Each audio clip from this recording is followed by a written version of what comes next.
The courtyard. Depending on what we find here, the entire incident could become clear. However, there's nothing left here! Yeah, the stage is gone. I just realized we can see the basketball hoop. They cleared everything. Like the way it was before. Are we gonna need little teeth? I think we're gonna need little teeth on this one. Yesterday... Courtney. Isn't there one more possibility? The well in the courtyard. It's possible the body was dropped down from there. In other words, the body being dropped down the well and then moved to the workroom. Could only have been done during the show. And the only one who could have done it is Simon Keys. Was the body dropped down the well or not? This could be decisive clue that we need to reach the truth of the matter. Before I continue with the investigation, I should organize my evidence. Unnecessary evidence has been removed. Remaining evidence has been rearranged. Okay, let's see what I have. I got the floor plans, the rope, the crime scene notes, the chessboard, the rubber gloves, bloodstain sheet, the door sensor, prison roll call, Sowit's bracelet, the hound piece, prison investigation report, Knightley's memo, security footage, security gate, tunnel footprints, autopsy report, Shizzle, Doggin's bell. So they removed the black dog, and they removed what else? Only the black dog.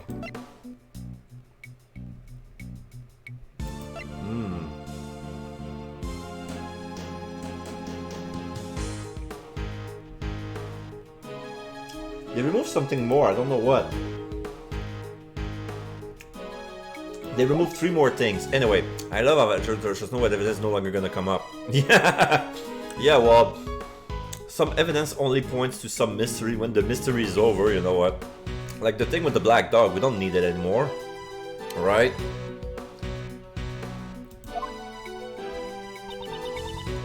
Let's see here. Oh, let's see here.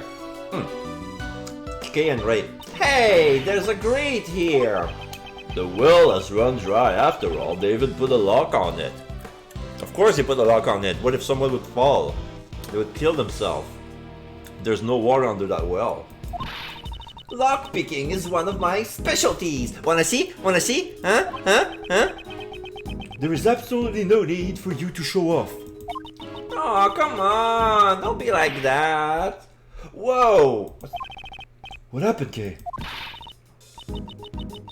The lock is broken. Judging from the looks of it, it feels like it was broken some time ago. So the lock was broken. This means that anyone could have dropped the body down this well.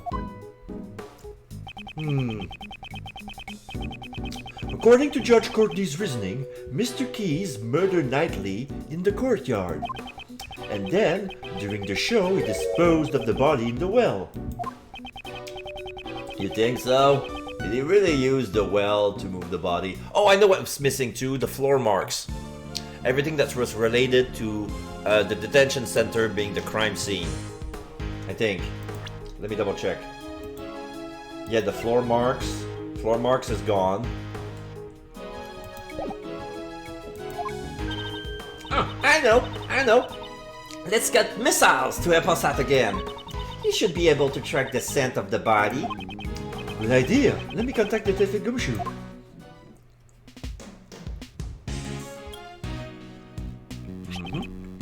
Yes, sir. Detective Gumshoe here. Oh, hello Tyler. How you doing? You at work? We just started beginning the stream. We're in the courtyard, but they removed the stage. So right now we're in the middle of the basketball court. So I hope you have a nice day at work, and feel free to drop by anytime when you're gonna come back. Oh, I dropped some chocolate. Melted chocolate. I'm gonna have a change of clothes after the stream, that's for sure.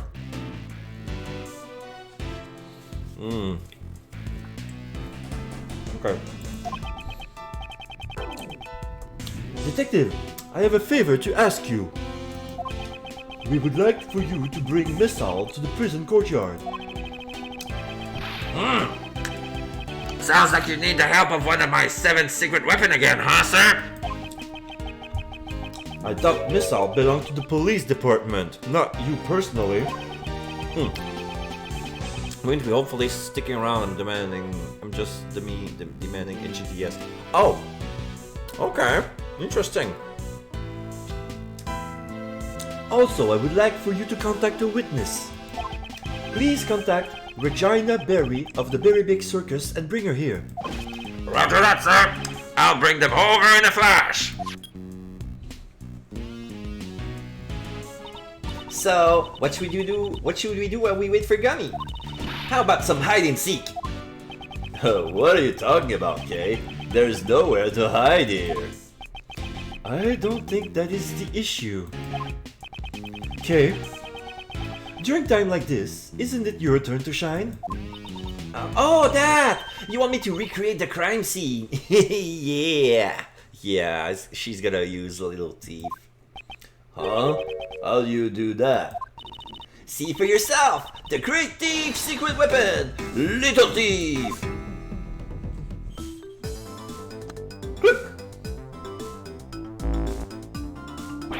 Whoa, what's that? Screens floating in midair. Just... what are you doing, Kay? I'm entering the information needed for the simulation, of course. Mr. Shield, this little thief is a tool that can recreate a crime scene based on the information it is given. Should I set it for how this place was like when we came in yesterday? Yes, I believe they were in the middle of taking down the set. We didn't pay much attention to the well, so it's possible we may have missed a clue. Leave it to me! I took a picture of the place too. There, and there. Data entry complete. Now to set the projection to maximum output. Dark skies of evening, when no other birds dare stake wing. One alone remain all-seeing. Now witness the true power of a real modern-day Robin Hood. Psh. Lil Thief, go! What? What just happened? What's with this new music? I recreated the courtyard from yesterday based on the information I entered. This was a tool the previous Yatagarasu used. It's a device to run simulation to practice stealing things. But used in this manner, we can inspect the crime scene as if it was in the past. Oh, but it's still only a recreation based on what information we have. So I cannot recreate what I don't have information for. And if my if my information is incorrect, well, the recreation could have come out strange too. In this case, since Kea had the photo, there should be no problems. Now, let's begin the investigation. Begin investigation of the prison courtyard. There you go. Since it's a recreation, you can examine things just like you always do. You can even present evidence when you find a contradiction. Yes, I know. First, I should start with that well. Let's go with the well. There's the folded chairs here, I remember those. Let's go to the well.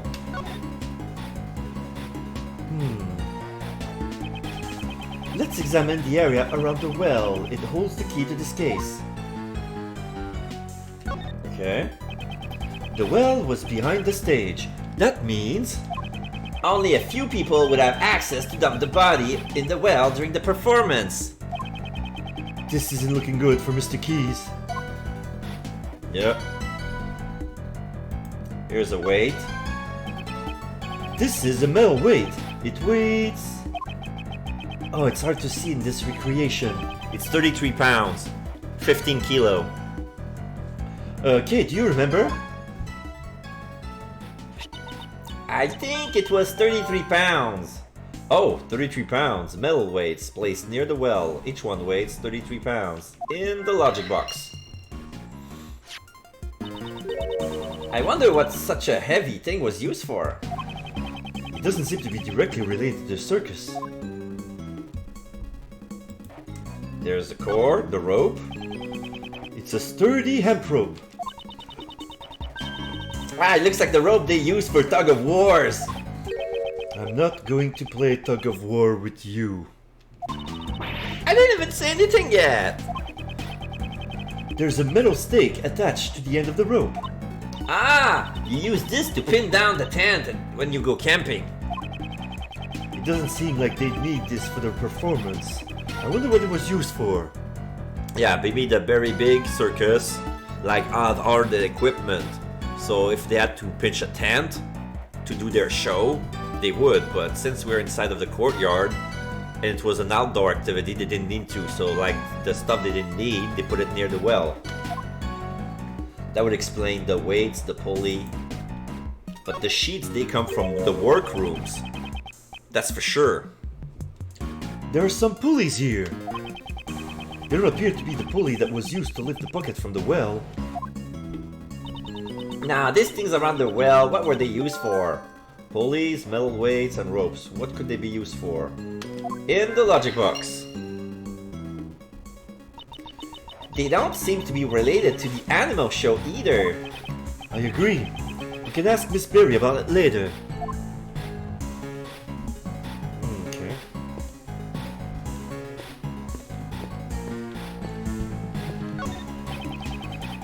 This is the stage when they put on the animal show. If I put on a great thief show, I wonder if anyone would come. I'm pretty sure the police would show up. Oh! I gotta follow the Creep Lord. I didn't notice. Let me check. Whoops. Sorry about that.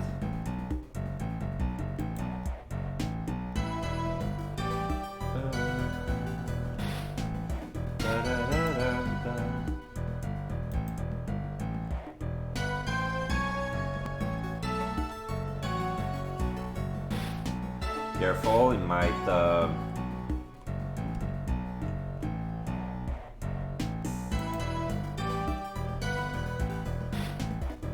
where was it? No.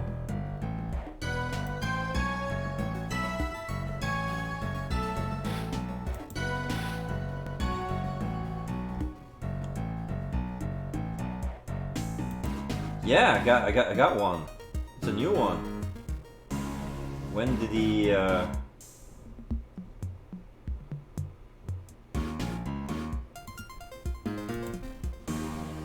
would it show in the 12 hours ago? That was at 2 in the morning. Oh, interesting. Well, thank you, the Creep Lord. Thank you very much. Much appreciated. So, alright, let's walk around. Fold the chairs. These were used for audience seating during the show. Folding up all these chairs must have been a chore. Is that so? Well, don't tell me you've never tidied up folding chairs before. I've delegated the task to others in the past. Mr. Edgeworth, you should try doing some manual labor once in a while. I'll look into it.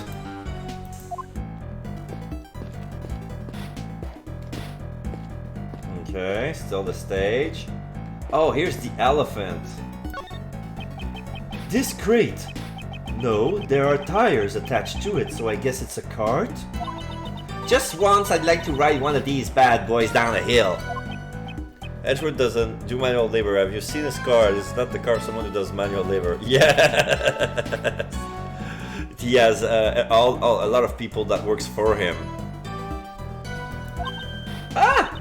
Or maybe one of those office chairs with wheels. Doesn't that sound like fun? What is she talking about? Okay, let's talk to the elephant. What was the elephant's name again? Oh, she's Asti, the Asian elephant. Star of the show along with Regent the tiger and Simon. In the logic box. Ah, that's right. It's an easy name to remember. Maybe. They couldn't think of a good name, so they gave her a name that's easy to remember. Mr. Edgeworth, what a terrible thing to say about poor Astique. That's all the information we can gather for now. The detective should be here soon too. Okay, go ahead and shut down Little Thief, if you please. Alright, returning the area to normal.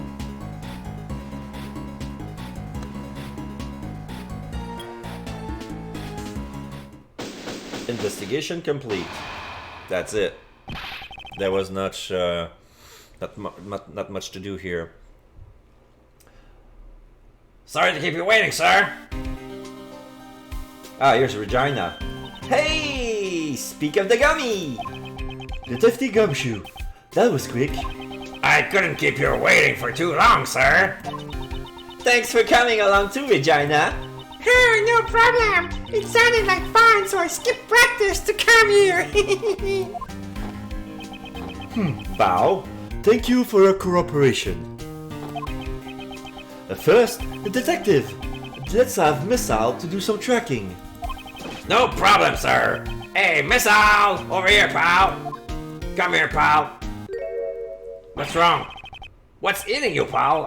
I said over here. Are you afraid of Regina? She's an animal tamer. She's not gonna harm you. Yes, she has a whip. Yes, she has dominion over all animal kingdom, but come on, you can trust her, right? What's the matter? It looks like he's scared of something, sir. The crocodile? From that far?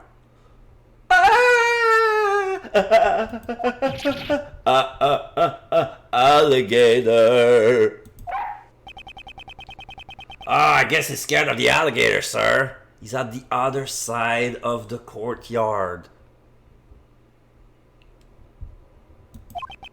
Good grief. Looks like Missile won't be much help to us. So what should we do, Miles?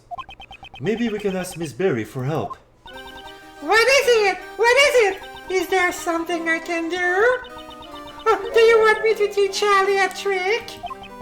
Actually, she probably could. No, I just need you to tell me about the conditions of the courtyard during the show. Looks like it's my time to shine again. Yes, if you please.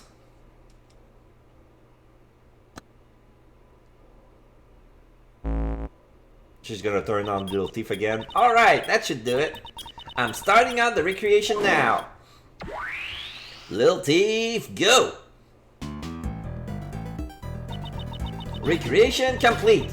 This time you can see how the courtyard was during the animal show. This should be around the time the body was dropped down the well. Oh, now we see the chairs are all stacking up in front, and the well looks glitchy. I don't know why. Wow, cool! It's just like magic! I'm gonna take a sip, and I have some sparkling water. This time it's lime flavor. I tried one before, and I pretty much enjoy lime more than the cherry flavor, that's for sure. And the lime flavor is very subtle. Like you're tasting sparkling water, but like lime flavor. It's like not limoncello, but like Perrier. Like the citrus flavored Perrier is the same thing, but much less expensive. Because Perrier, they're like, oh, it's like Alpine mineral water or something like that.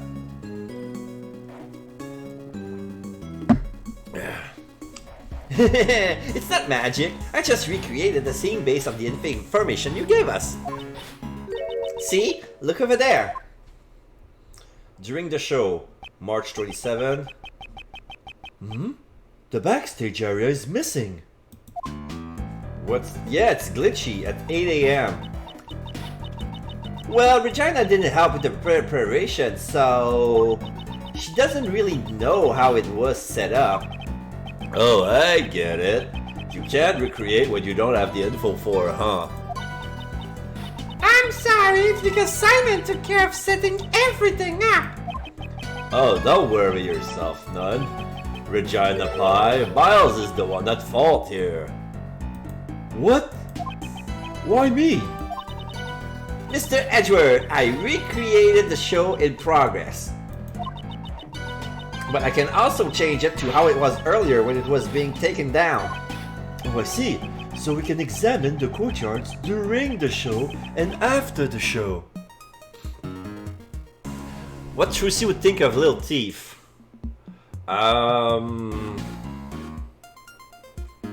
Good question. Well, she would have loved it. But at the same time, Little Thief is the kind of thing that would reveal the magician's tricks, you know?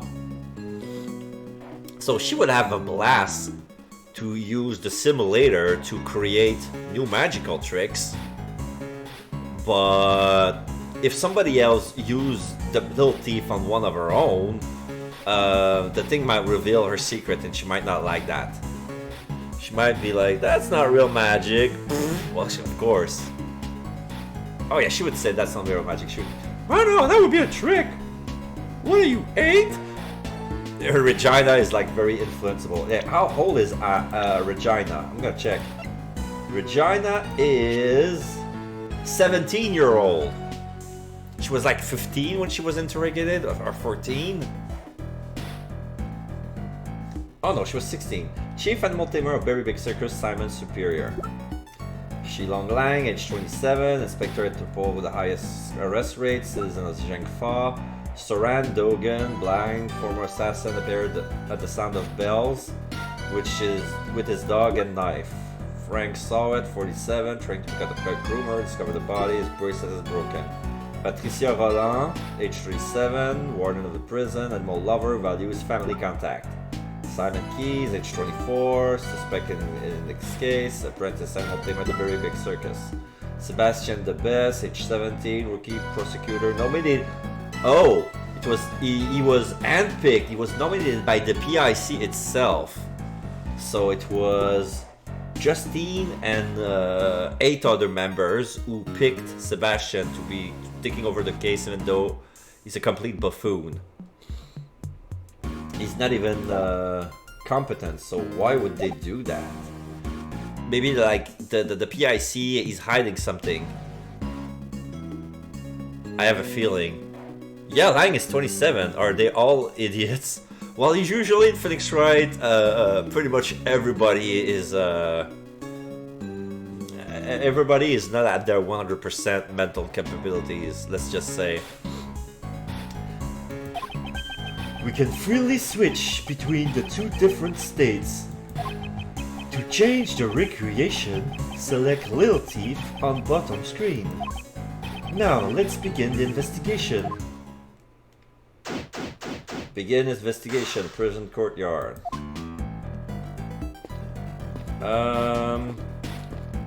So Miss Owls doesn't want to. I'm gonna talk to. Oh, Miss Owls whimpers. As you can see, he's totally scared, sir. I wanted to try consent, but it looks like that won't be possible. Oh well.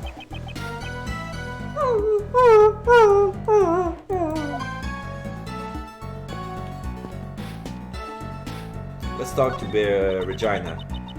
Do you come here often, Regina?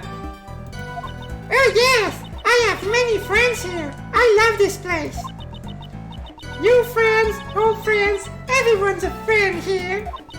Yesterday, Miss Warden introduced me to a new friend, Little Allie. Oh, the alligator who lurks in the pond in the courtyard. That pond, if you get too close, it feels like you'll get gulp. I don't think Little Allie would do such a thing. Her stomach wasn't feeling very well yesterday. I'm worried. Aren't you all worried too? Right? Yeah, yes, of course. We're all worried, right, Mr. Edgeworth? Don't drag me into this.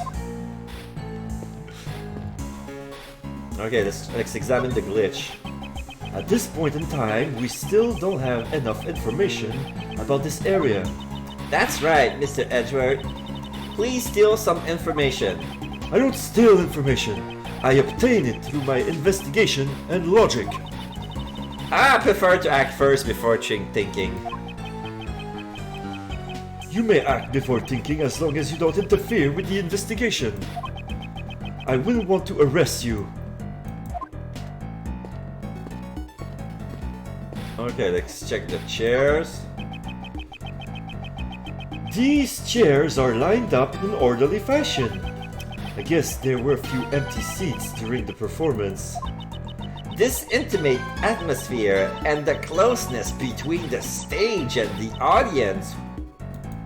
There's like 3 people wide between the first row and the stage. So like the animals perform literally in front of them. Oh, it reminds me of the karaoke tournament I entered when I was a kid.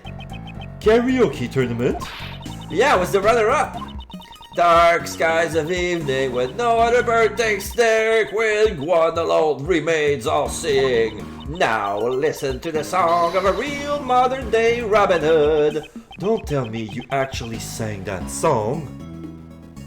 I don't know the Oh, maybe she was singing her theme song. Of course, this song rocks. I'm surprised she actually made it to the finals. Did she steal second place?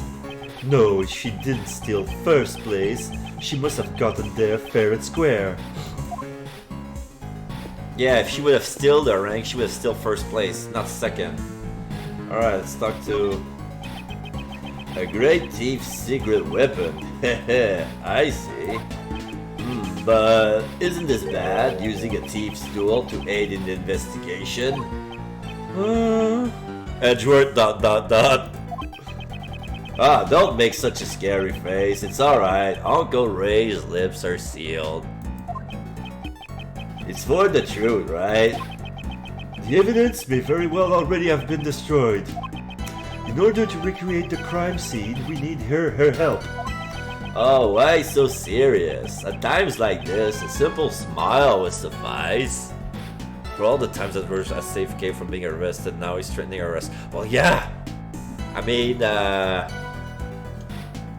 she's good at finding the truth, but she's still working with an alleged thief. She doesn't steal anything yet, but nevertheless, she's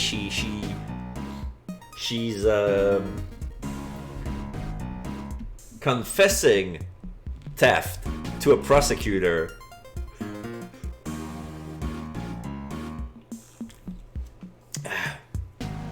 I'm gonna steal that. I'm gonna steal that. Yes, thank you very much. For some... Oh, Alice is not in the cage. But not Alice, Astique. Why did I have Alice in mind? It's the cage of the Asian elephant Astique. The elephant is performing on stage right now, so the cage is empty. I wonder how Astique entered the courtyard. What do you mean, how? Well, the entrance here is human-sized. And this fence is electrified. So I don't think an elephant would even enter from here. From there. Oh, they could just turn off the electricity? Well, if they did that, all the inmates would escape. I thought anyone would escape while an elephant was entering. I wonder how she came in, though. That requires some thought. She seems to be enjoying her little brain teaser. I should just let her be. Well, she does have a point. Like the only way the elephant could get into the courtyard is through the garden. And yes, they would have to turn off the electricity for that. This is the pond. This pond is where Warden Roland keep her pet alligator. I guess those fish bones are the remains of our last meal. I don't think an alligator would leave such clean bones. Yeah, I'm pretty sure alligator can digest bones, right? The only thing an alligator cannot digest is metal. But she had a very refined looking face. I couldn't tell at all. That's because I'm a girl who's good with faces. Why do I feel the least bit jealous? Okay, the elephant is on stage. This is Simon, and this is Regent. A love story between an elephant and a tiger. I really wanted to see that. I also wanted to see Simon in action.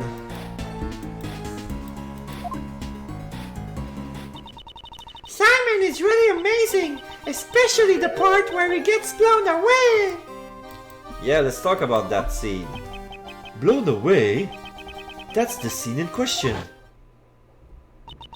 At that point, the suspect in the role of the villain is blown away by the heroine's burning love and makes his exit. After being blown away, the suspect disappears from the stage. Are you saying the crime was committed during that time? Do you know how long he was gone from the stage? Let me think.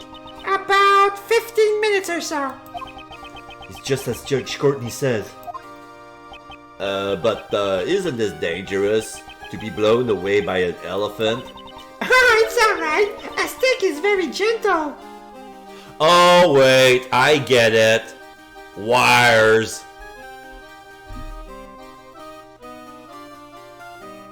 The wires, the pulley.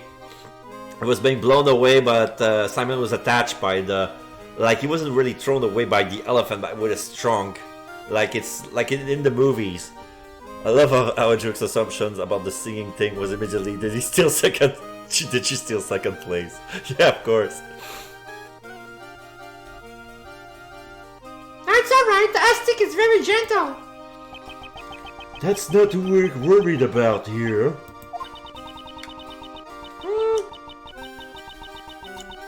During the first few practices, he was having trouble getting blown away.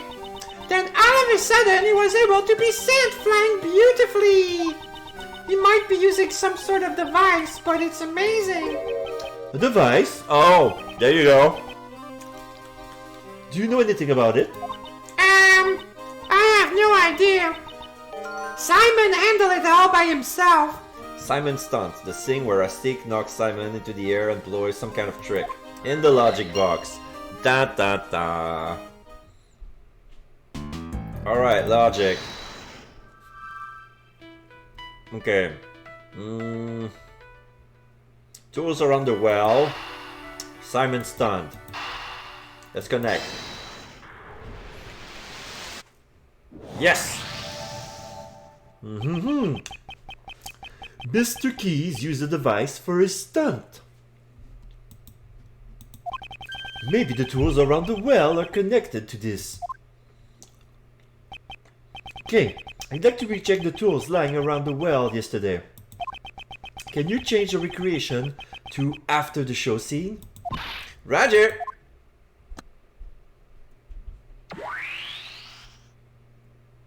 Now we change back.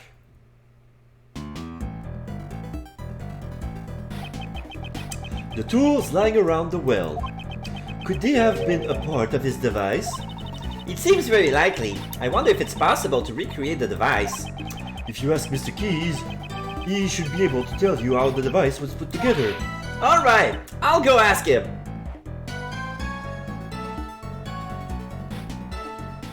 And she left.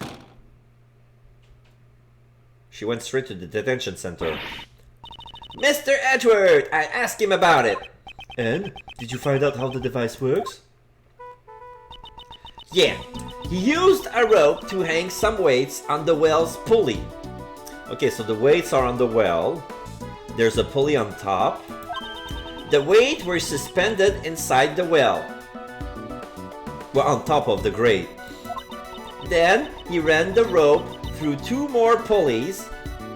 Yeah, we see them. One at near the ground level and the other one on top of the stage. And tied the end of the rope to his own body. Good. Oh, now the grate is open, so now the weight goes down. The weight goes down the well, so that way he gets propelled up.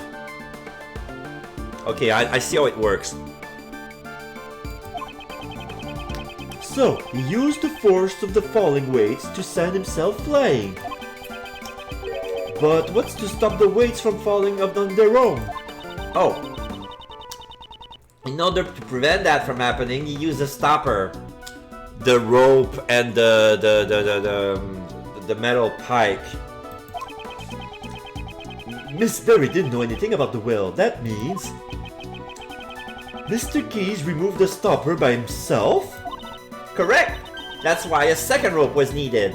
Ah, there was a rope from here, from him, that goes through the stage and straight from the well. So he pulled that rope to remove the stopper, so that the weight would fall down and then he would go, whoa!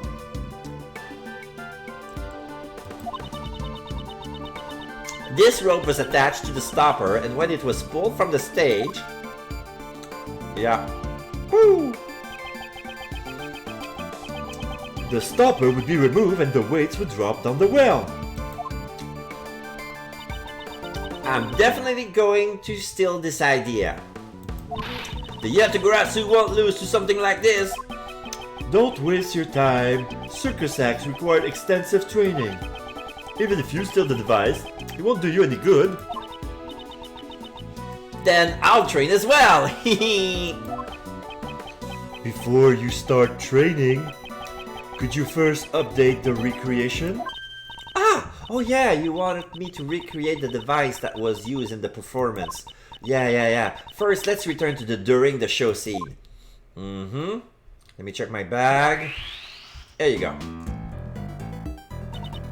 Well, next, I will input the information of the device on the well. Now we can recreate the device Simon made.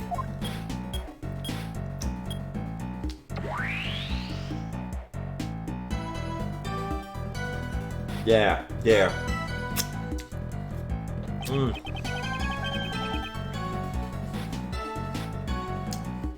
So, this is the device that Mr. Keys used.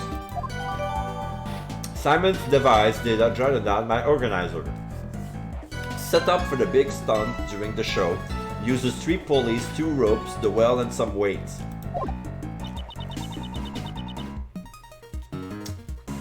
Simon sure is gutsier than he looks, using the falling weights as the force to launch himself during this performance. Indeed, he would have to drop enough weights to exceed his own body weight.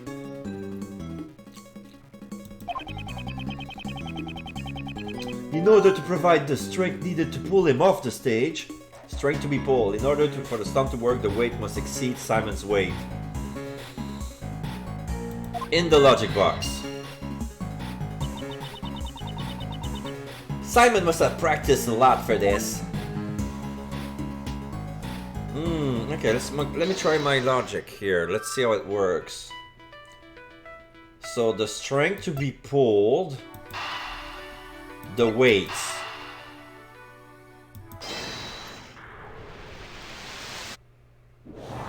Yeah. Huh? Isn't this strange?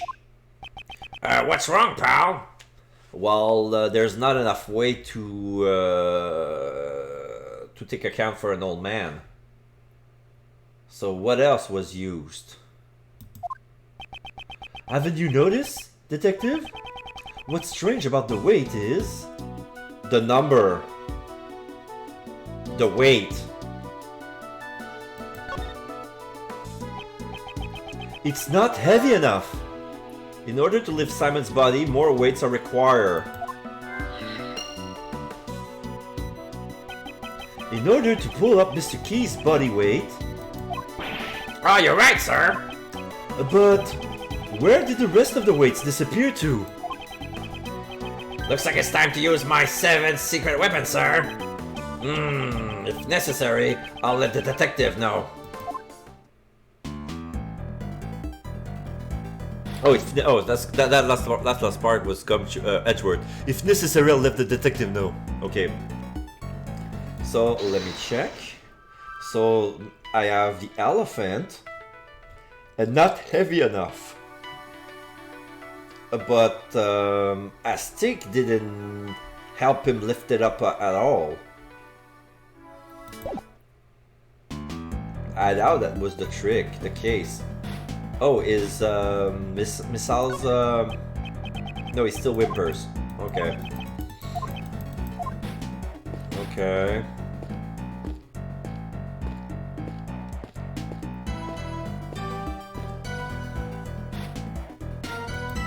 I'm gonna try it.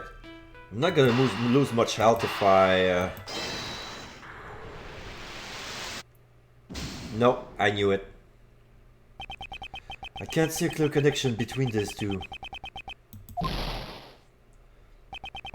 I need to think this over one more time. Oh.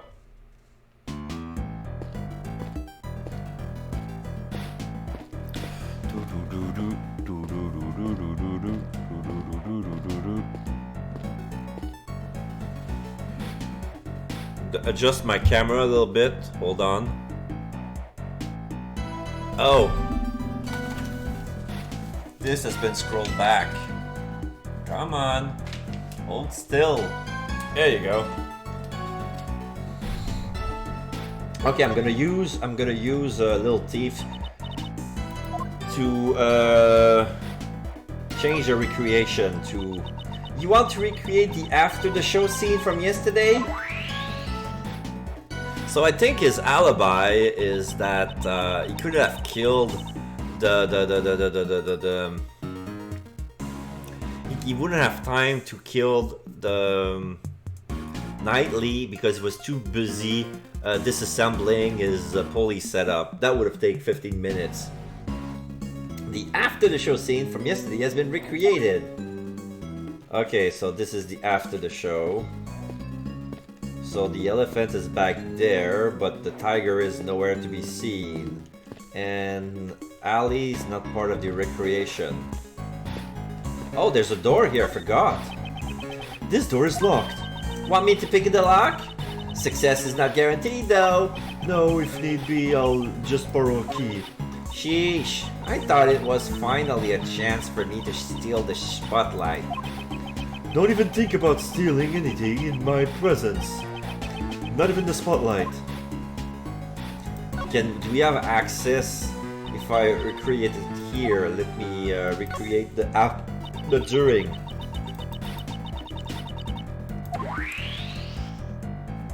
I'm back here. This was the during. Oh, I can examine the well. I never did that. Okay. So I got the weight here. Looking at this weight, you can really feel the weight of Simon's hard work on your chest. Is that so? I don't feel anything at all.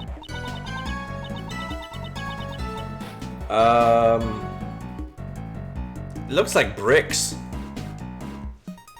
Oh, that's too bad. If this was an actual weight, I would immediately put it on your chest, Mr. Edgeworth. And I would do everything in my power to stop you. They look like they're made of not stone, but like they're orange, which means you might be yeah, you can assume it's metal. You might be able to find the rest of them. Yeah, but no batteries. This sheet, it's the same as the one from the workroom. Isn't this the same as the one from the... Okay, I think I know what happened. The killer... Knightley was already dead during the show. The killer knew Simon's trick and use the dead body instead of the weights. So the weights must be hidden somewhere. Is it still dead? It's the next day when you have replaced the batteries already. Well, I don't know. Like, we haven't asked Gumshoe for the metal detector, we asked for Messal.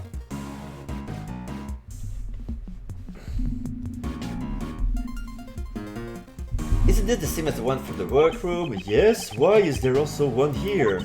I wonder why there's one here. Huh? Mr. Edgeworth, are you deep in thought? Why does it feel like she's stealing my thoughts? Mr. Keys uses well to perform the stunt where he gets blown away by the elephant. He used those two ropes quite skillfully. I'm gonna go up. Oh, wait, what's this? Oh, no, I cannot. Examine the bricks, the lock. Mr. Keys used this well to perform the stunt where he gets blown away by the elephant. Use the two. Oh, okay. This is the stopper. This is the pulley. A rope and pulley. That's how it should be. A rope and pulley, a thief and a treasure. It's a perfect match. Objection. A thief and handcuff are a perfect match.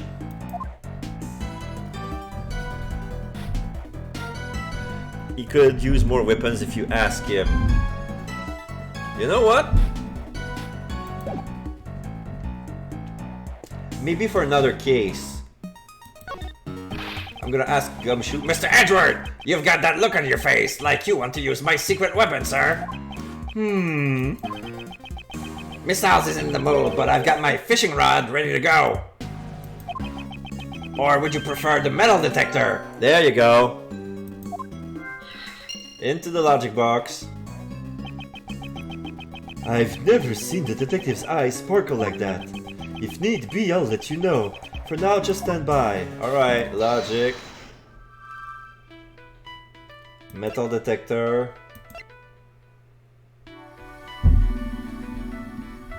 In order to lift Simon's body, more lifts are required. Metal detector. Let's see if it works. Yes! It does. Detective Gumshoe, it's time for your secret weapon. Yes, sir! I was hoping for the metal... Oh, okay. He says the... I'm taking the... I need your secret weapon. Yes, sir! The fishing pole is ready, sir! I was hoping for the metal detector. Oh! I don't get many chances to use this one. Aww. So, before we begin the search, let me go over how to use the metal detector, sir. This metal detector uses sound. A sound puzzle.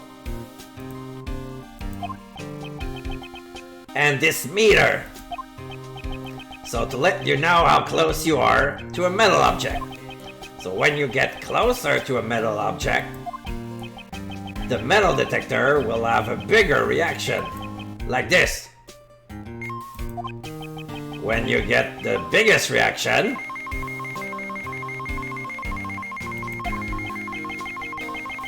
give me the order to examine that spot, sir. Now, let's see what we got. Oh. That's the metal fence. So that's basically how you search for metal objects. So just give me the instruction on where you want to search, sir. So it's just like the one from the first game, exactly. So now we're controlling Gumshoe now. So now we're near the pond. Yeah, there's a reaction here too, sir. Let's check it out. Huh? I found these in the clumps of grass, sir. More weights. So the weights were in the pond. These are the weights used for that hoisting device. Were these intentionally hidden? There's 4 of them in all, sir. That many weights would be enough to lift Simon.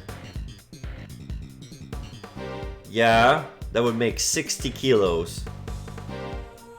Plus the one that we found, 75. So that's basically Simon's weight.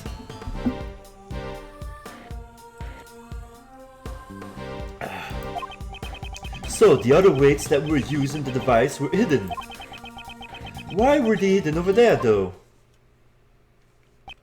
See? I'm really earning my keep today, aren't I, sir? Eh! Ah, the alligator!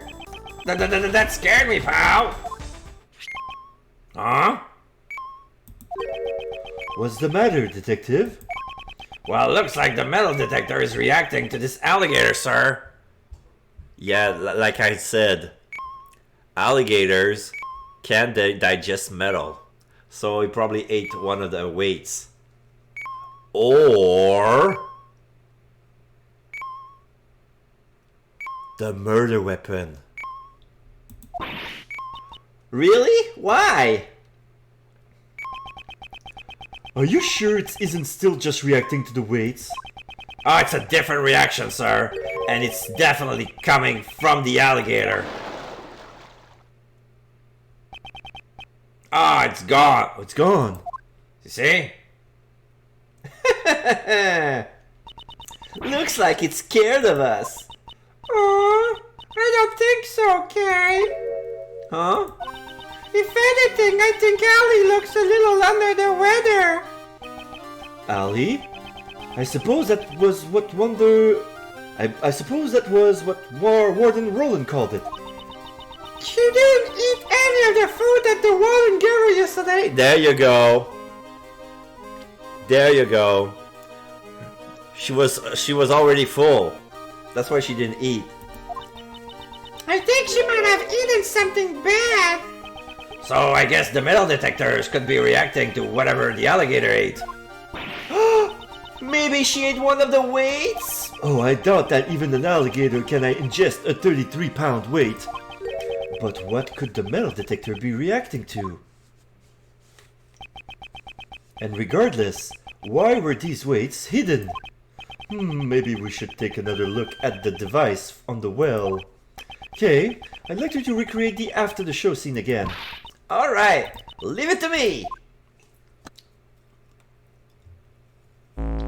Little thief, go! Load after the show file.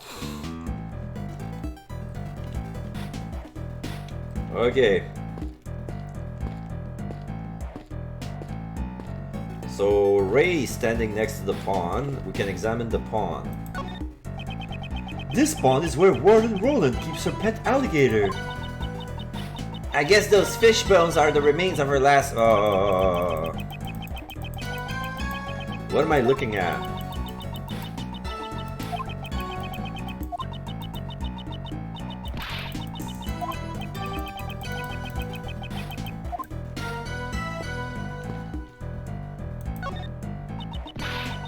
What an impressive barbed wire fence! It really gets my thief's blood boiling. Oh, I wouldn't touch it though. You'll be in for quite a shock. I wonder what's on the other side of the fence.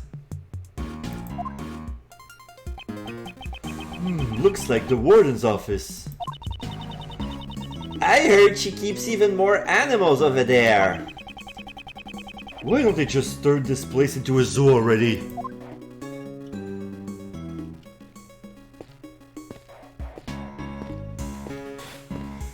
After the show, wait.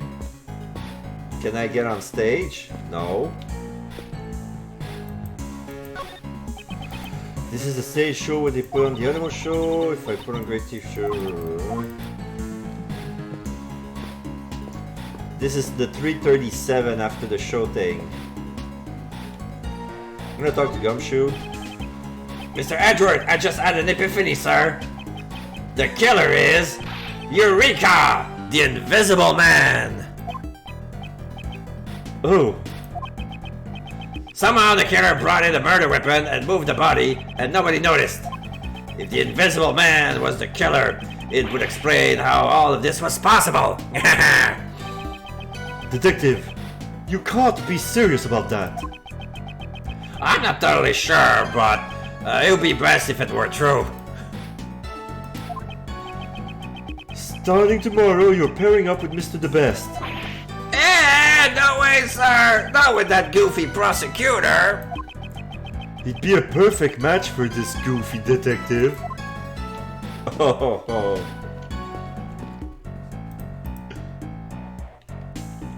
Okay, let's talk to Regina. Oh, okay, we gotta have this conversation. Oh, we're gonna check the well.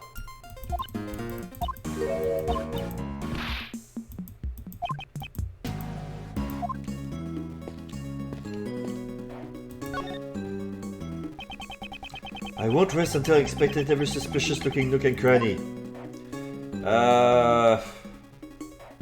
They want me to deduce something. Let me check what. What's the new evidence I got? Simon's device? No.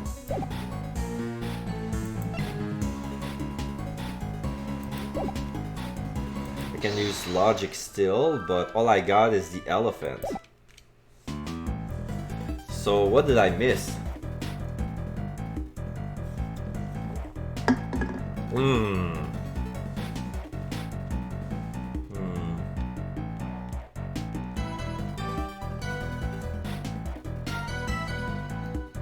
There's two pulleys. Wait. Hold it. I found it. There's a pulley missing.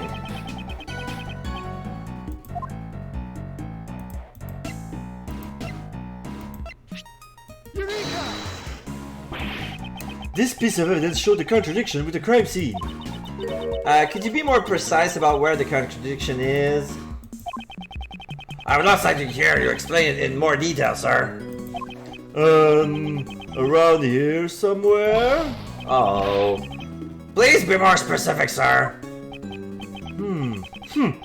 This device. It could be just me, but it feels like something is missing.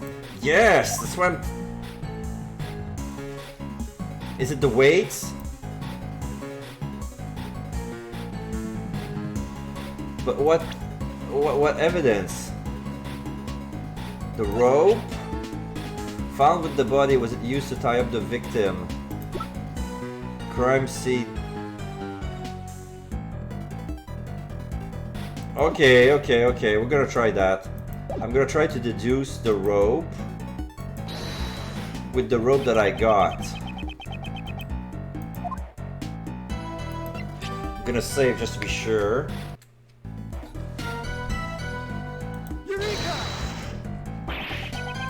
No.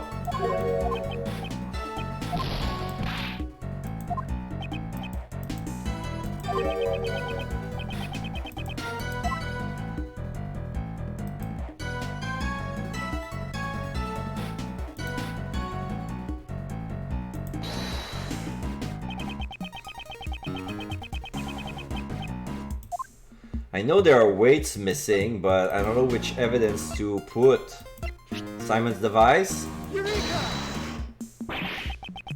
No.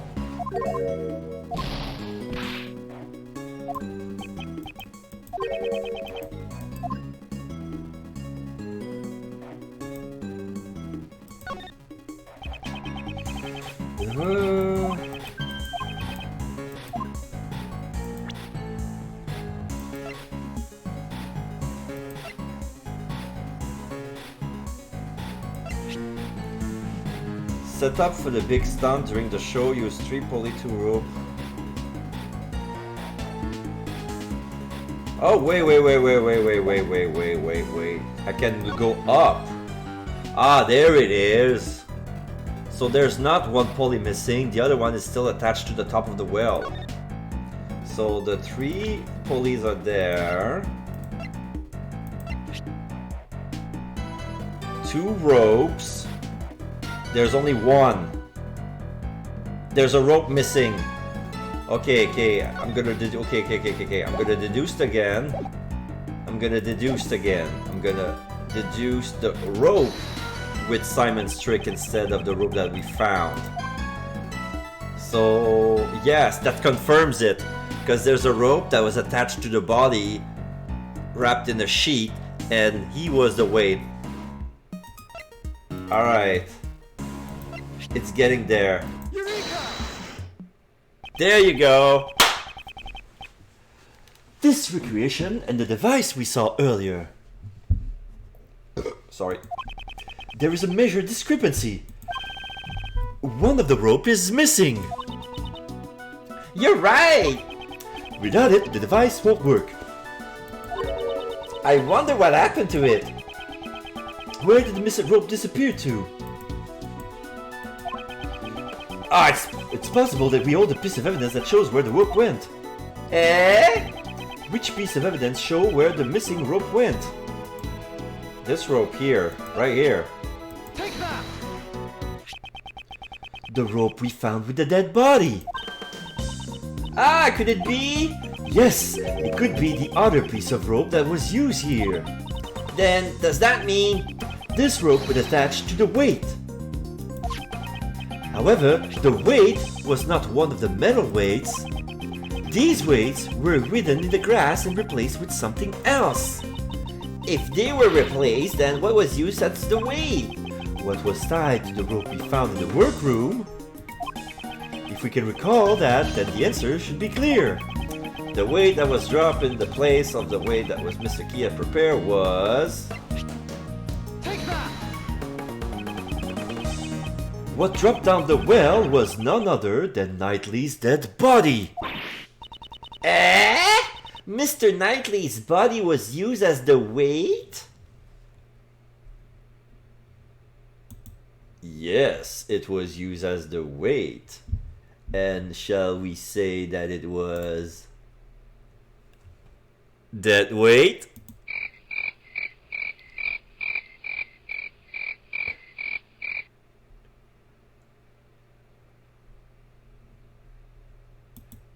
Silence! I kill you! Sorry.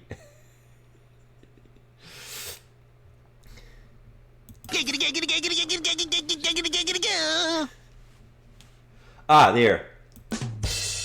Okay, so, objection, that was terrible. Yes, the weights were replaced with Knightley's body. Mr. Keys used the device to launch himself off the stage. When the rope was tied to him was undone. When the rope was tied to him was undone. Oh, okay. Now they're gonna... If we present that theory to Justine, she's just gonna say, oh, that only proves that Simon Keels killed Knightley, used the dead body as to perform his trick. When the rope that was tied to him was undone and let go, both the body and the rope dropped down the well. The rope wasn't used to tie up Knightley.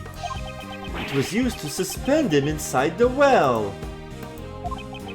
That also explained why the other weights were hidden.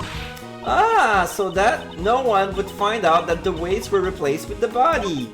Yes, the killer was the one who hid those weights. But Miles, wasn't Knightley boy stabbed in the neck with the murder weapon? If he was suspended in the well, wouldn't there be blood at the bottom of the well? The killer... The killer was also aware of that, that's why they used this item. Which item did the killer use in order to leave no trace of blood behind? The sheets? The sheet we found near the body.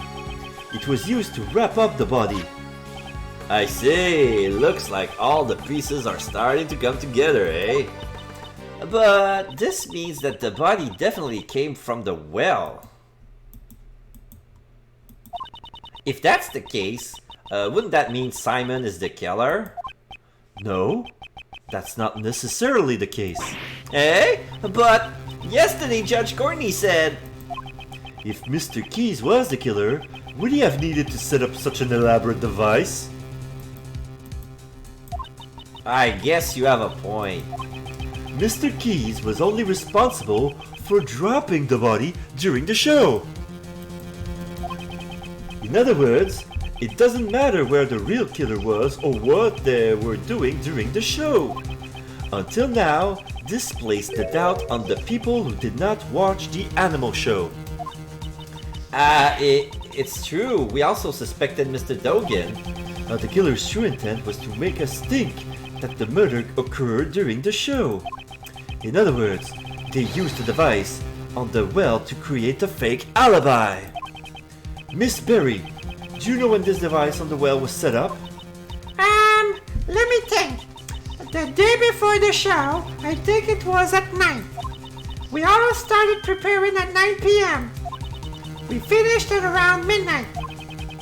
So the killer replaced the weights with the dead body after midnight. Weights switched with body. The device was set up with the body on the night before the show. In the logic box. Oh, now we have an evidence. Simon device. Okay, this is updated. Simon used this for the big stunt during the show. Someone switched the weights with the body. Did Dogan know about the device?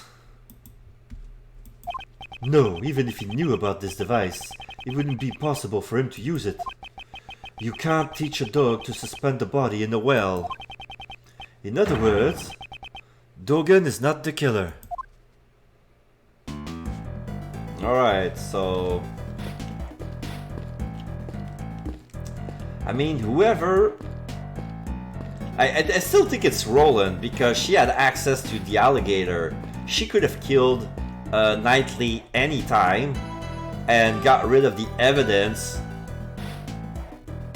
with the alligator, and then, while everybody is not watching, tied out the dead body as the weight and then put the body near the pond. Like the fact that all the missing weight and the fact that there's still metal inside the alligator seems to point towards Roland as the prime suspect. But there's a lot we don't know yet, so I feel like I looked at everything, but I don't know what I can. There's Astig the elephant, the weight switched.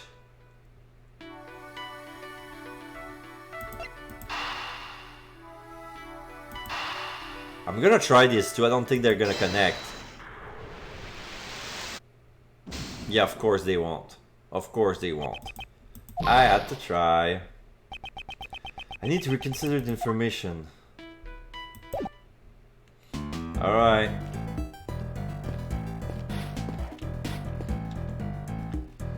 So let's talk to Ray. A great thief, secret weapon, blah blah blah.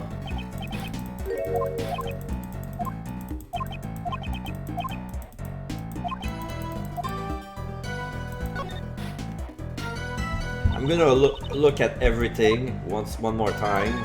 So I'm gonna recreate during the show.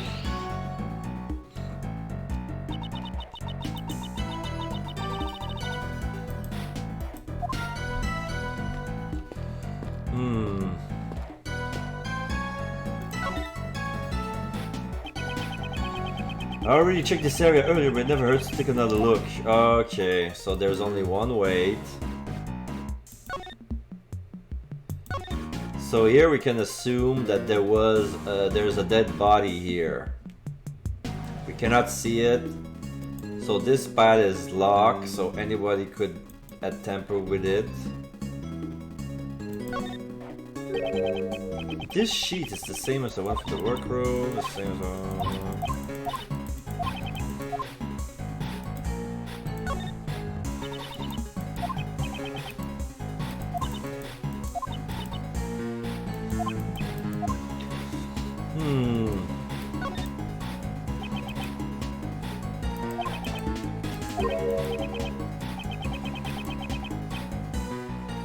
two ropes in the after the show scene. I should use.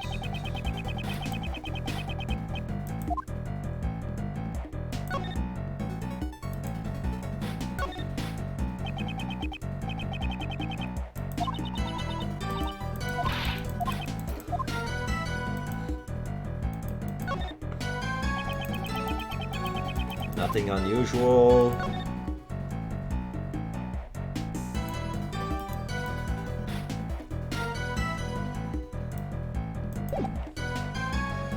Okay, this part is done. Talking with her.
Special gets blown away. Blown away. I've seen that part.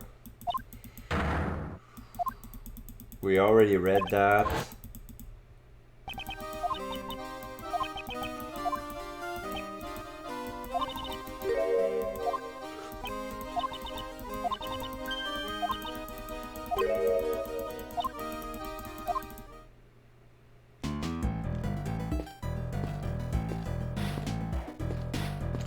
The cart was near the door. This crate was empty in the recreation earlier. That's right. It was also empty in the picture I took. Ah, I'm sorry. That information is wrong. What do you mean? This crate contained Astique's food. In the morning on the day or the show, all the apples were gone. I totally forgot about that. I'm sorry. Missing apples, huh? I should make a note of it. Missing apples. Astique's feed was there the day before the show, was gone the next morning. Well, the elephant ate it during the night, but why was he awake? So, Astique is a witness. We must make it, bring it to court to testify, same as Polly.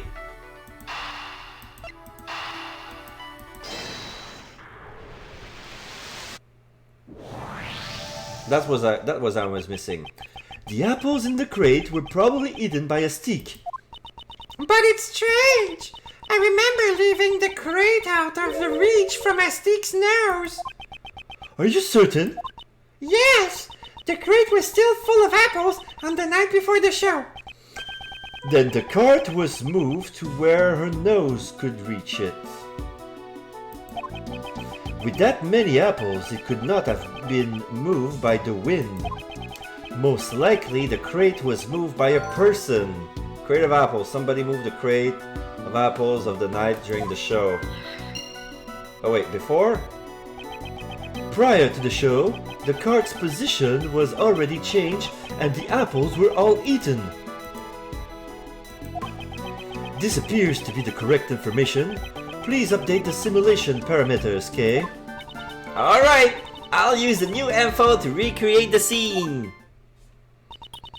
Using the info we got from Regina, I'll recreate the scene with the cart in its actual place.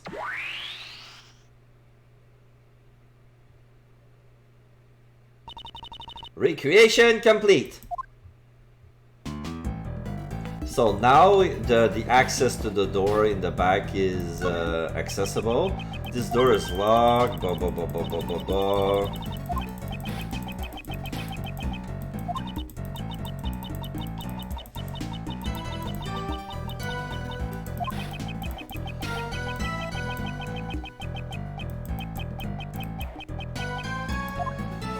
Okay, so I'm gonna try logic once again, see if those two match. Wait, switch the body. Device was set up with the body on the night before the show. Somebody moved a crate of apples on the night before the show. I don't think they connect, but they do somehow. This cart was moved the night before the show. The body was also switched the night before the show. Yeah, that was the only link I found. That's why. I don't think it was just a coincidence. Keeping that in mind, the question now becomes... why was the cart moved? The cart used to be in front of that door. I can't think of one reason why. Somebody opened that door. Alright, let's hurry up and... okay. Ah, the door is locked. Okay. Here was what's happened. Is like Regina didn't want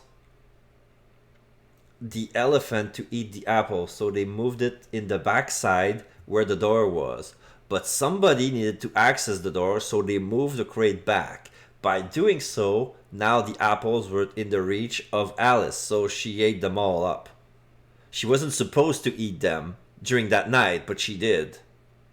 That was supposed to be her breakfast. So, okay. Interesting. So now they have a reason. Now we finally have a reason to get through that door. I wanted to see what's... because that's on the map. That's the only thing that we have no idea what it's used for. This part of the courtyard, we have no idea what it's used for. Let's ask a guard. Hey, Mr. Guard. Yeah. Whoa, what is it? What's going on here? Why is everything green? I thought we dismantled the show. That was fast. You there, where's the key to this door? Oh, the warden's in charge of it. I'll get it for her right away. Huh. The warden is in charge of the keys here? Without the warden's permission, this door can't be opened. You know, another point towards the warden being the suspect. Thank you very much. Sensor A, sensor B, high voltage electricity, courtyard, security camera. Well, this is the breaker room. It's a circuit breaker panel. This must be the breaker room. On the night before the show, somebody came into this room. I wonder why they would come here. I don't think anyone would confuse the breaker room with the break room. It was definitely to operate the circuit breaker. So someone came here to shut up the power to something? The security camera. So they could kill Knightley without being seen on the feed, but it took 3 hours somehow to place. Oh, because then, yeah, it's the warden. The warden turned off the camera here, then went to kill Knightley, and then put the Knightley back in the courtyard, dispose of the knife with the alligator, and then went back and turned it back on. That took her 3 hours. Wow. Okay.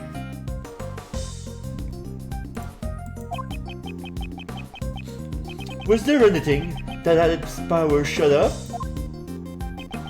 What could have had its power shut off by the breaker? Security camera. Where is it? Is that no? Security gate. Security footage. Take that! The security camera footage has a 3-hour gap.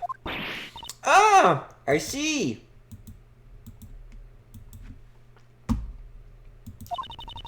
The circuit breaker for the security camera was tripped. It's highly possible. Was this the killer's handiwork? With the camera down, it would be easier to move about.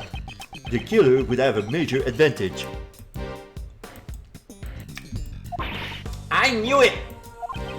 If that's the case, the killer was the person who tripped the breaker.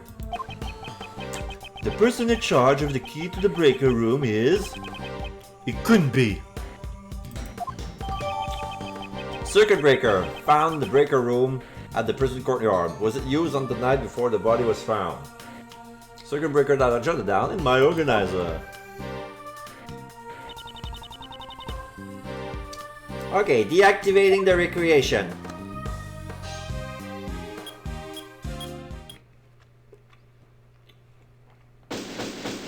Investigation complete. Alright, I got all my life back. Great.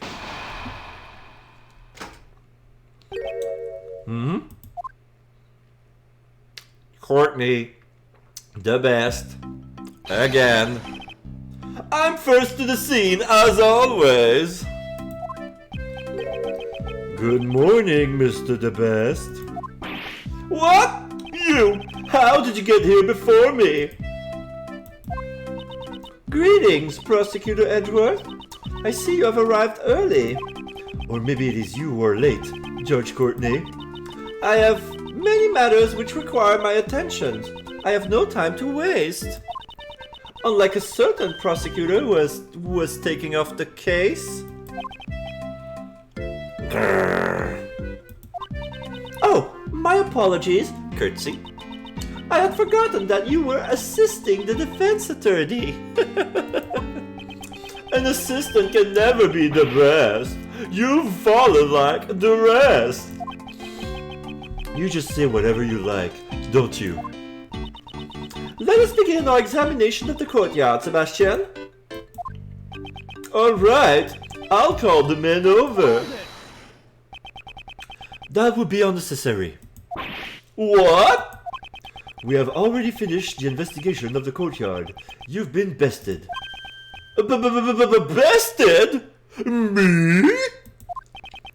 Judge Courtney.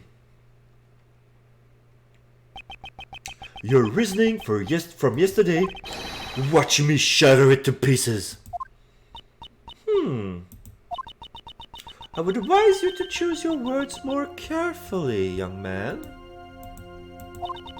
Have you forgotten that the fate of your badge rests in my hands? I have had enough of such coercion. Can't you think of some other ways to threaten me that does not involve my badge? Despite my repeated warnings, you showed no sign of reflection. It seems I must remind you once more. The prosecutorial investigation committee can't leave someone such as yourself unchecked. Neither the fate of my badge nor the action of the committee will impede my progress. Proving Mr. Key's innocence, that is all that concerns me. Your words are like those of a defense attorney. If you are willing to go that far, then I will show no leniency. In the name of the goddess of law, I shall turn your words against you. And that at that moment, you will forfeit the title of prosecutor. You shall regret this.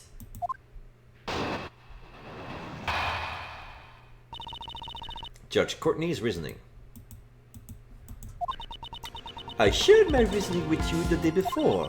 Since Mr. Elbert did not see the body when he passed through the tunnel, it could only have been dropped down the well during the show. The only one who could have performed such an act is the suspect. Naturally, you have evidence to support your reasoning. Of course she does. Who do you think she is? Earlier, I received the official autopsy report. Babysitting that kid must be difficult. The time of death was the night before the body was discovered. In other words, the day before the show. The cause of death remains unchanged, a stab wound 4 inches deep. Autopsy report updated in my organizer sometime from 3 a.m. to 6 a.m. on March 27. Died instantly from a stab to the neck. Simon Keyes was not present on the stage for a period of 15 minutes. There was sufficient time for him to drop the body down the well. She has not investigated the courtyard yet. That means... It seems there is a hole in your argument. You seem quite confident. Can you present evidence to support your claim? Of course I can. And I will. Rebuttal. I shared my reasoning with you the day before. So you continue to believe Mr. Keyes the murderer? Just as you continue to speak as if he is not. Do you have any decisive evidence? Do you know the identity of the true criminal? You do realize you need proper evidence too. I am a representative of the goddess of law. My words are her holy orders. Indeed, if I state something is black, it is black. If I state something is white, it is white. So, what would you call gray? If you wish to disprove my words, then present your evidence at once. Since Mr. Albert did not see the body when we passed through the tunnel, Could it be possible that Albert just failed to notice the body? Miss Assistant's assistant, did you also enter the hole? Huh? How do you know? I noticed that there was some mud stuck on your lovely hair ornament yesterday. Oh, that's amazing! Your powers of observation. Your powers of observation would even put a great thief to shame. In the name of the goddess of law, answer me truthfully. If there were a dead body in that tunnel, would it have escaped your notice? Well, the thing is, yeah, I think I would have noticed something like that. Do you understand now? Mr. Albert did not see the body. It could only have been dropped down the well during the show. The body was dropped down the well during the show. I would like to hear your reasoning for this. Oh, we heard that. The day before the show, Mr. Albert lent the key to Mr. Knightley. The key to Knightley's cell, huh? Mr. Knightley escaped from his cell with the key and entered the cage Mr. Keyes has prepared. Mr. Keyes then moved the cage to the courtyard and proceeded to murder Mr. Knightley. The next day, when Mr. Albert passed through the tunnel, he did not come across the body. Please wait a minute. That doesn't seem right at all. Wasn't there a sweet smell in the tunnel? Mr. Knightley must have passed through it. Mr. Knightley passed through the tunnel after Mr. Albert did. Mr. Albert passed through the tunnel at the start of the show. However, the body wasn't found until the end of the show.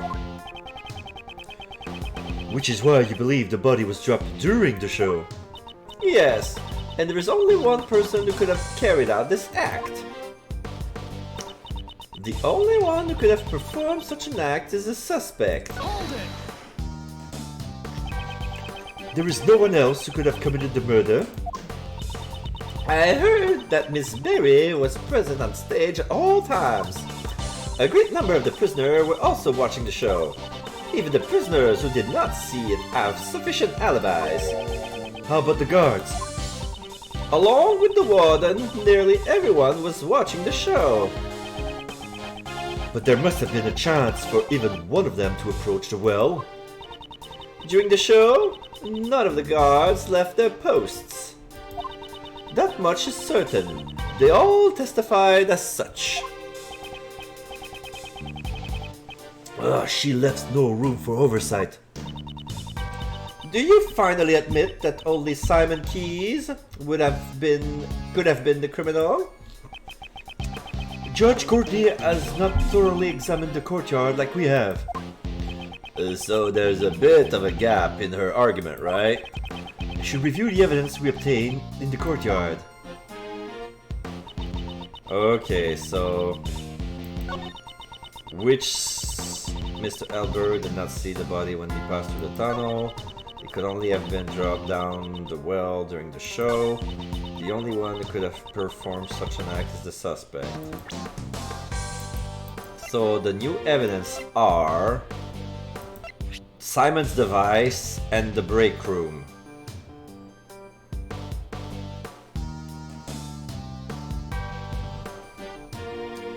I'm gonna try that since the body was already dead during the show.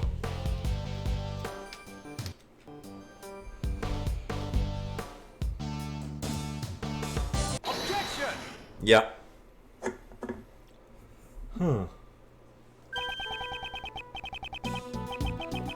Unfortunately for you, Judge Courtney, your argument doesn't hold any water, just like the well. There was a device set up around the well here. What is this device of which you speak? Are you aware of the stunt in which Mr. Keys is blown away by the elephant during the show? I have heard of it. It would have been right before he exits the stage. He tied one end of a length of rope to himself and the other end to a set of weights. He was able to perform the stunt by dropping these weights down the well. Wouldn't you have spent the whole place suspended up in the air? That's why he had a stopper attached to the weighted end. The stopper was removed by pulling another rope. Around the well, we found evidence that the weights were switched with the victim's body.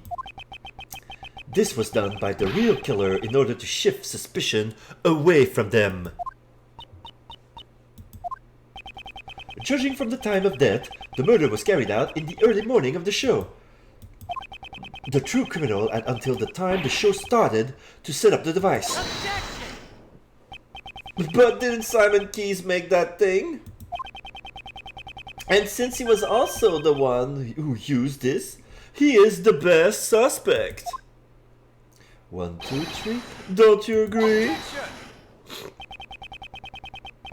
If Mr. Keys were the murderer, he would not have had needed to do that. Miss Berry, Yes? was there anyone else who knew of the device he set up? Well, let me see. Since we had to get everything about our show approved by the people here at the prison, I would say there were others who knew about it. And there you have it.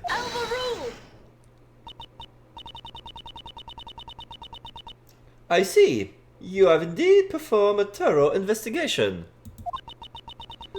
Which is why I am even further perplexed. Why do you not use your efforts for justice? My actions are not just? Who made that decision? You cannot understand even that? Even now? Providing support to a defense attorney despite being a prosecutor? It is quite unnatural. This goes against the rules. I am merely choosing to do what I think is right at this particular time. I travel down the road I have chosen. Your comprehension does not matter in the least. However, if anyone intends to interfere, I will show no mercy. Perhaps this is a calling from the goddess of law. If you intend to rebel against her divine will, I will have no choice but to hand down my verdict. Pay heed to my words. I have one more reason to suspect Simon Keys of murder. Reason for suspicion. If the body came from the courtyard, how was Mr. Knightley brought here from the detention center? Only Simon Keys could have provided such an opportunity. Because of this fact, I find it most difficult to suspect any other party of this crime. Here goes the breaker room. While Simon Keys was moving supplies for the show, he visited Mr. Knightley's cell. Does that not strike you as odd? Why else would he have brought a large covered cage with him? Oh, that does seem pretty suspicious. Mr. Keyes was merely that kind of person. It is entirely possible that he carelessly brought it there. If that is possible, then it is also possible that he was assisting in the escape. Am I wrong? I suppose I must refute her theory with evidence. Rebuttal. If the body came from the courtyard... You seem to believe that Knightley was killed in the courtyard. So, can you say when he was brought here? On the day of the show between midnight and 8 AM. I am positive it could only have been during that time. So after rehearsal had ended and before the show began. The most pressing issue is... how was Mr. Knightley brought here from the detention center? Are you certain there were no other routes? A trial date has not yet been determined for Mr. Knightley. Since he was not a prisoner, he could not have easily entered the prison. He would have stood out too much. Meaning no one testified seeing him there. Well done! May you be blessed by the goddess of law. As I said, Mr. Knightley was taken into the prison through a less conspicuous manner. Only Simon Keyes could have provided such an opportunity. Are you certain that he was the only person who had the opportunity? Have you forgotten? This is a prison. Due to the constant supervision, it would be impossible to do anything unusual. Then, would it be the same for Mr. Keyes? The warden has shown favor to the Berry Bink Circus. Simon Keyes is a circus member, Miss Berry's apprentice, no less. It could only have been him. He was able to move about freely within the facility. It seems that you forgot to mention that. The words forget does not exist in my dictionary. Then it would be prudent for you to add this to your argument. Mr. Keyes may have been the only person who could have moved around freely in prison. But on the day of the murder, there was a gap in time missing from the surveillance records. During that time, anyone could have done as they please. Do we have proof for this gap in the surveillance records? Yup. Circuit breaker. Take that! Here's the evidence. What do you think, Sebastian? Oh wait, Let me think here. Since all humans have two legs, square. anyone could have walked around the place. However, to walk around the prison freely is... Not gonna be that easy. Even the best pointed out my mistake. Ugh. Wahaha! Square! Seems you learned quickly. Edgeworth! With an H. Edgeworth. Who are you calling Edgeworth? Yeah, I think I need the security footage. Her claim is based on the prison surveillance system. I just need to present evidence that will make it seem less reliable. Okay. Because of this fact, I find it most difficult to suspect any other party of this crime. So I have to press again and then present the security camera. Or I'm gonna save and then present the security footage right now if this doesn't work. Security footage. Ah, it works. It works. Mr. Keyes wasn't the only one who had the opportunity. Square. Who else could have had the opportunity? The timestamp on the security camera is off by 3 hours. This means there was a 3-hour gap in time. During that time, anyone could have done it. If that were the case, then the murderer could have created the gap in time intentionally. It would not have been a simple camera failure. Are you saying that is possible? Now I present the breaker. It is possible if you had access to this.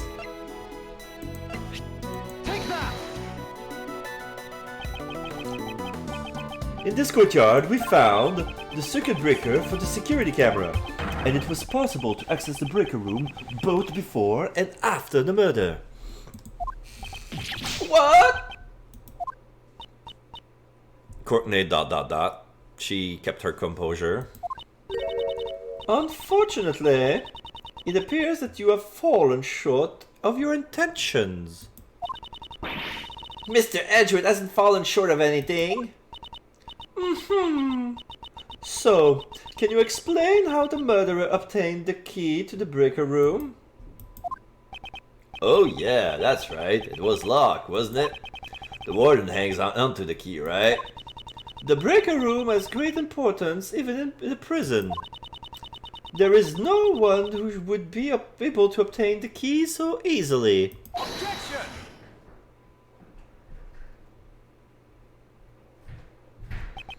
Well, I can think of someone. What did you say? This person, the murderer, was able to get the key. They didn't even need to steal it. There can't be anyone like that. Besides, the breaker to the electrified fence is in that room too. Only one person could have done this. I didn't want to believe it myself, but I trust that my logic is sound.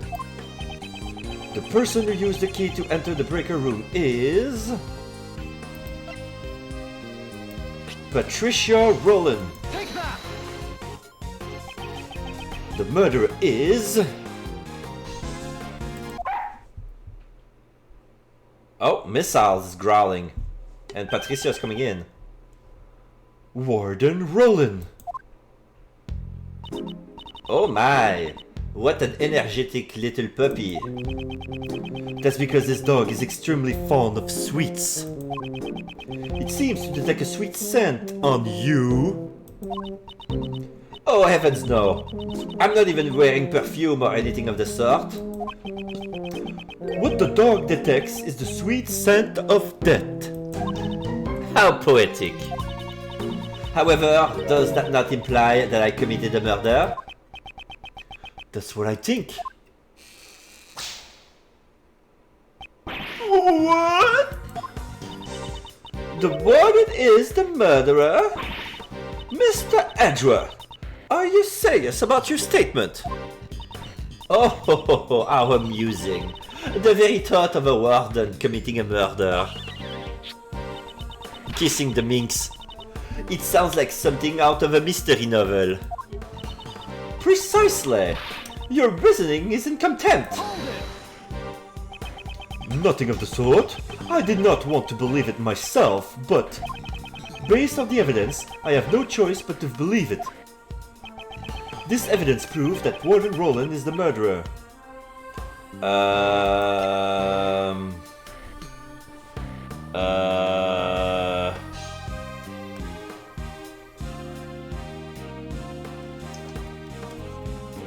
Let me check that again.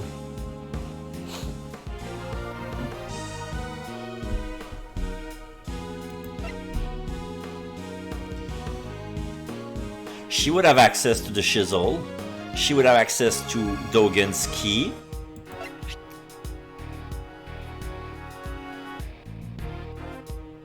The chisel was the murder weapon. Was it? No. Sorry.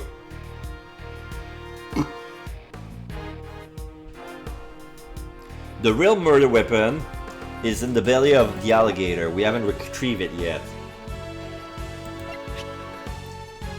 Okay, I'm gonna backtrack from... Okay, circuit breaker from...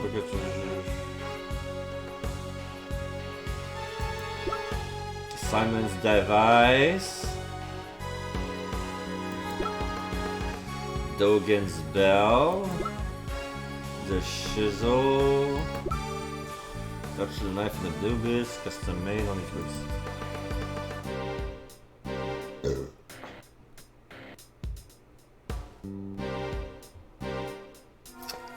What if it was Dogen's knife?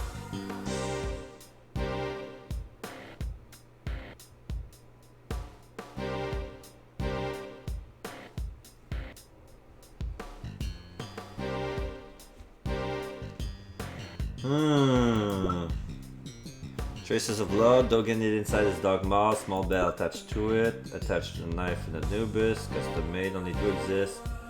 The knife have been confiscated. No, that's far. Autopsy report, time of death, something between 3 and 6. Died instantly from a stab to the neck. To the footprints, this is... The prints belongs to a bear.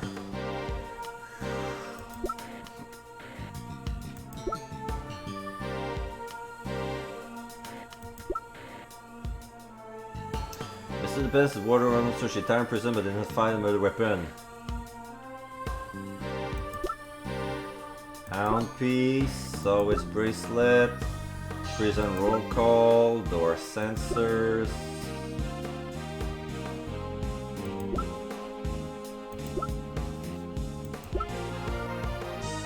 Nightly, hid the chisel inside. Okay.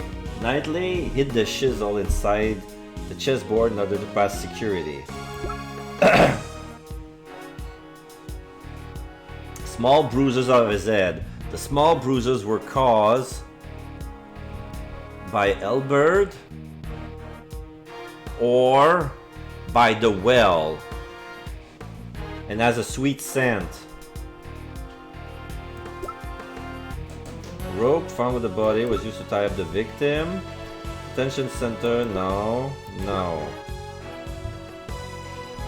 I think I'm gonna have to blindly try everything until something fits because I don't see exactly where what's the game want me to do. So let's try circuit breaker. Take that! This proves you're the murderer. Treating me like a criminal just because of that is so cruel.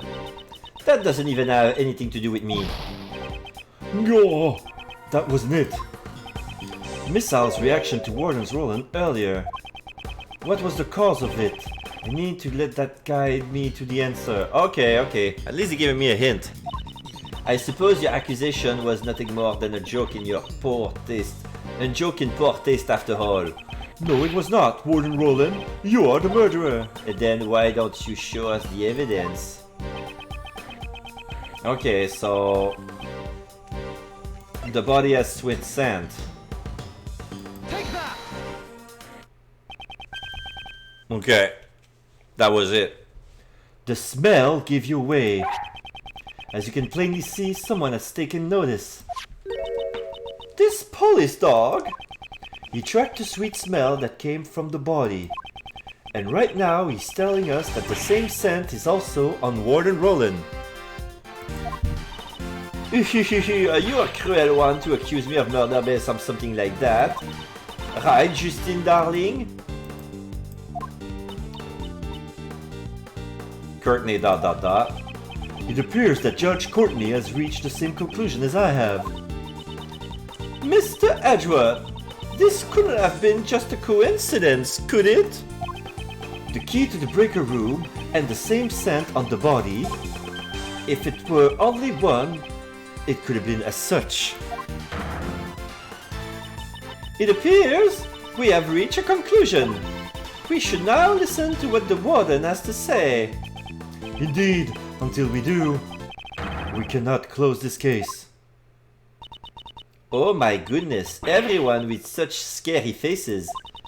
So I'm the only one who could have been the murderer? That just cannot be.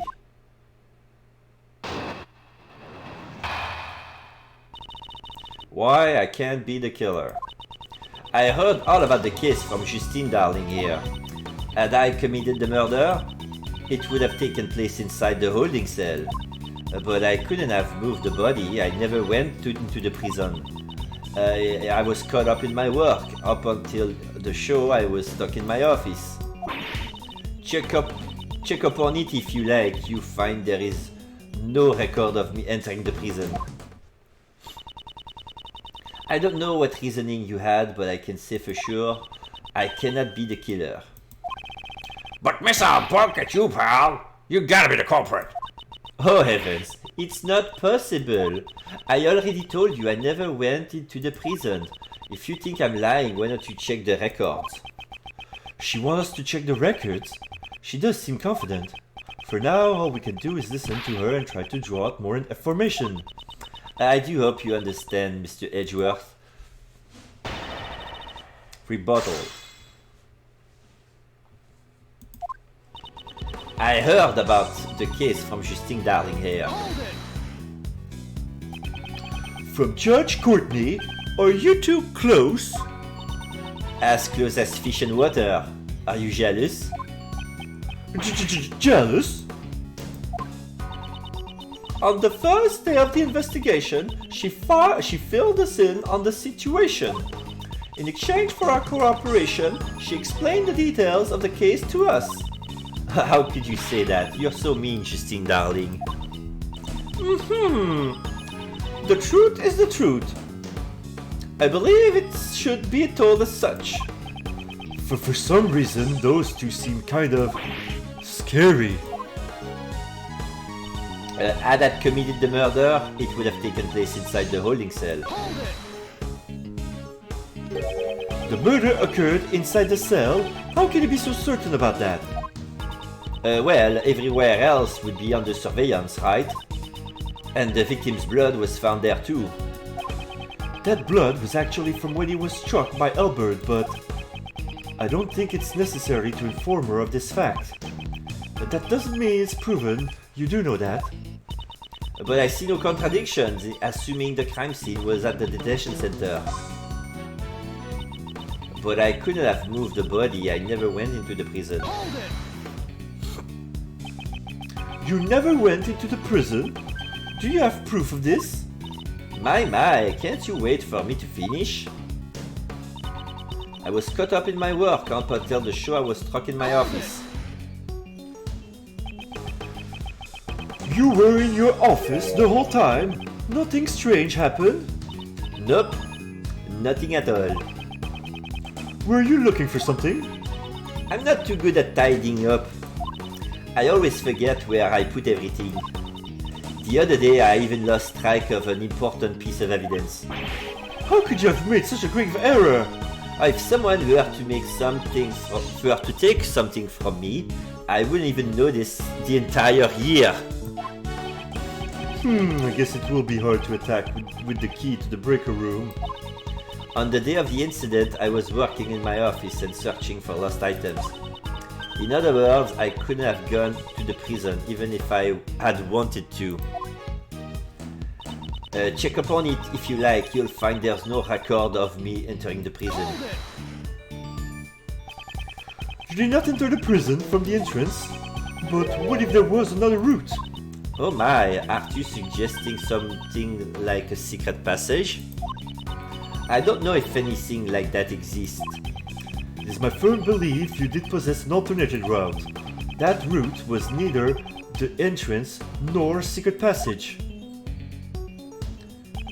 The route you used was from here.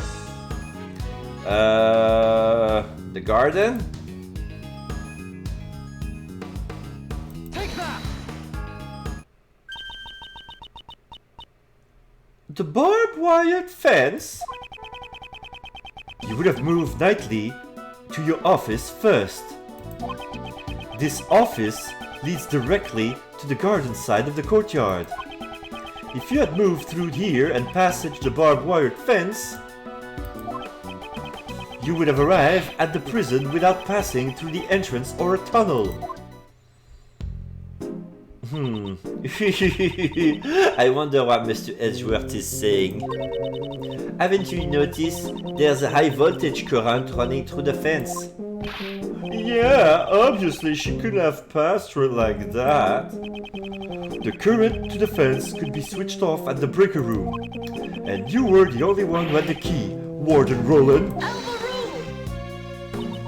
Most amusing. However, the breaker room is located on the prison side of the courtyard.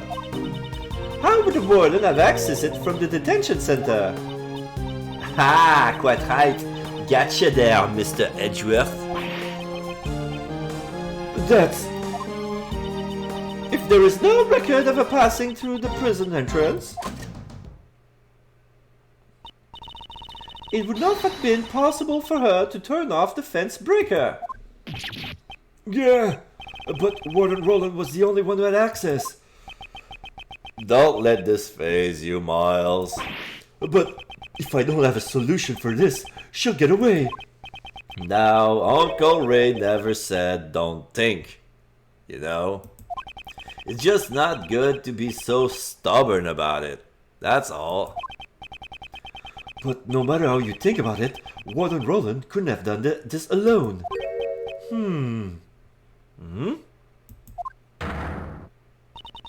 Prosecutor Edgeworth, if you have failed to come to...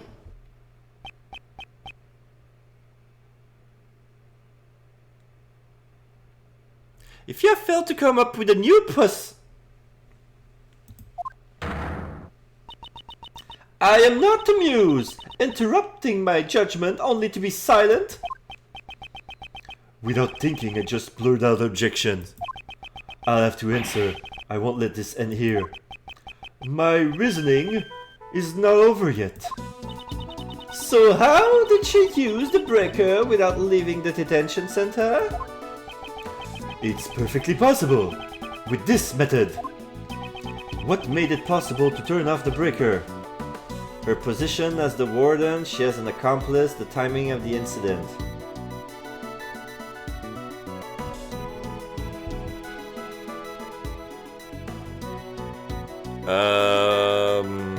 Yeah, she would have to be an accomplice. It was indeed impossible for one person, but what if there were two? Exactly, just what I expected from you, Miles. Yes, you had an accomplice on the prison side. Enough!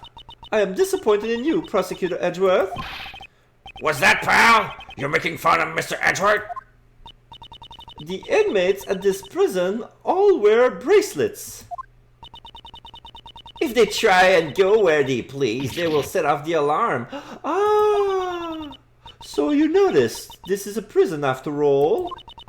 Not only the prisoners, but the guards too are under constant scrutiny. So why didn't anyone notice Albert?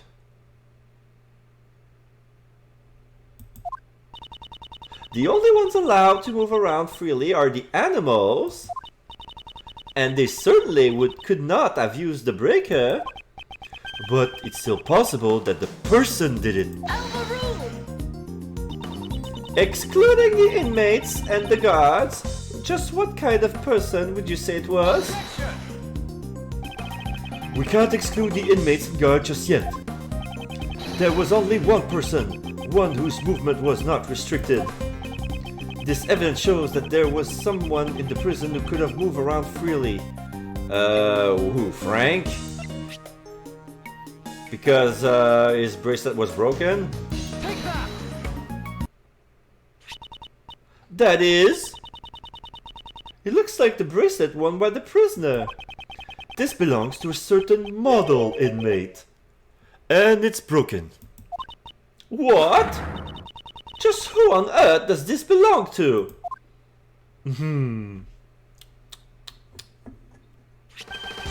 Frank saw it. The warden's favorite inmate. Oh, she's sweating now. Oh, the minx is leaking the sweat. Oh, her eyes are white. It's like her makeup is melting. Don't you think it's strange?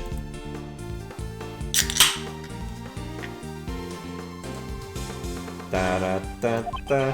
He managed to keep his hidden while he moved around freely in his daily prison life. Golly, when you think about it, it shouldn't be possible. Yeah, she knew and she let it happen. Or she broke it on purpose. I would hazard a guess that this was because he was a special case. Just like Saran Dogan in the special cell. Overruled! The prosecutor's statement is mere conjecture. Objection! You could find out by simply asking Sowet himself. It is my firm belief that Mr. Sowet and Warden Roland were partners in crime. Due to their collaboration, another route surfaces. The real route by which Knightley's body was moved to the prison. There were two obstacles that needed to be dealt with. The security camera in front of Knightley's cell and the electric fence in the courtyard. Both these problems could have been solved with a single stroke. By having Sowet switch off the breakers in the breaker room. Hold it! Mr. Edgeworth. Could you wait one moment? I need to powder my nose. No, I do not need to powder my nose, it's just that my nose itch. Do you still intend to deny it, Warden Roland? I give in. I confess. Warden Roland? No! This cannot be! Yes, it's just as he says. Frank Sowet and I were partners in crime. No way! You did it, Mr. Edgeworth! Well done, Miles. At last, we have the real culprit cornered. Like Mr. Edgeworth said, Frankie operated the breaker. What? But we were not responsible for Knightley's murder. What? Warden Roland, whatever do you mean? Judge Courtney, would the goddess of law hear my confession? The goddess of law is merciful. She will absolve you. I was being threatened. That's why I had no choice but to do as I was told. So who was threatening you? Siran Dogan, that assassin. Dogan? It's been going on since that man came to the prison. I will never forget that day.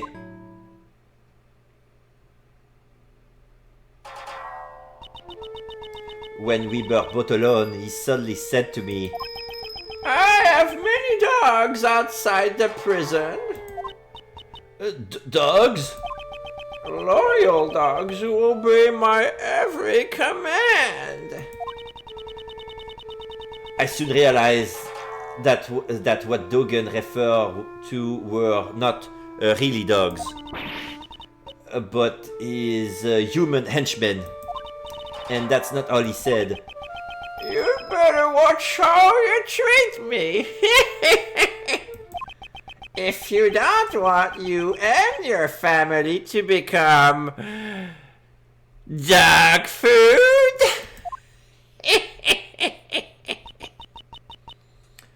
I had no choice. I gave him the special cell. I gave him anything he desired. Anything he desired? You don't mean... the supplier! That's right. Anything he ordered, I would deliver to him. An underground dealership. I was the one who won over Frankie. It was simple. I just offered him a special privilege within the prison. And these underground dealings? Once a week, in the middle of the night, Frankie would shut off 2 of the breakers.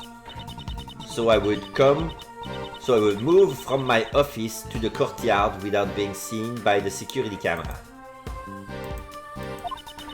I would go past the fence and drop the goods down the well near the prison. And then I would sprinkle this perfume over it. So that's the true identity of the sweet scent. Yeah, the scent of perfume was a signal for Dogan's dog. After picking up the scent, he would carry the goods to Dogan. Of course, This had to be done while Elbert was away from his cell. I'm surprised you never found out about it, pal. When we have a strict timetable here at the prison. Meal time, exercise time.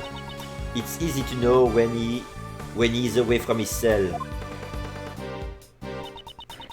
And since little Rocky is afraid of Dogen's dog, I didn't have to worry about him making noise. So having full knowledge of the prison inner workings, she made the deliveries herself. This would have ensured there were no slip-ups. Frankie would turn the breakers back on in the early morning and the delivery was complete. I then modified the timestamp on the security camera. You have told us a great deal. The goddess of law accepts your penitent confessions. As the warden of the prison, how could I have done such a foolish thing? The day Knightley was killed was also a delivery day. It seems Frankie was working the breakers as usual, but that day I had nothing to send, so I did not go to the courtyard at all.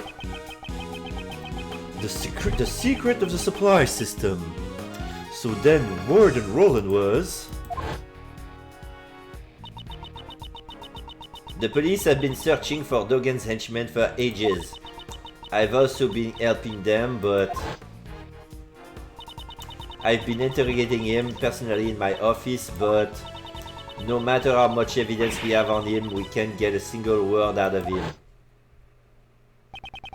So the reason you kept on interrogating him... Yes, it was to find his henchmen. Oh, now she hides her face behind the minx and her cap. She's so ashamed of herself. Oh. I borrowed all the evidence from the police and carried out the interrogation myself. She puts her head by she put her head between her hands and squished them like as if she wants to dig. She's digging her hands inside her head. Like she's listening to voices, like she's going crazy. I kept an eye on all his actions and examined all of his mail. Mail? Like his correspondence chest letters. But I could never uncover the true identity of his henchmen. This fear, it's something you could never understand. Prosecutor Edgeworth! You were listening, right? I would say this confession clears the warden of all suspicion. Is it really necessary to press her further than this?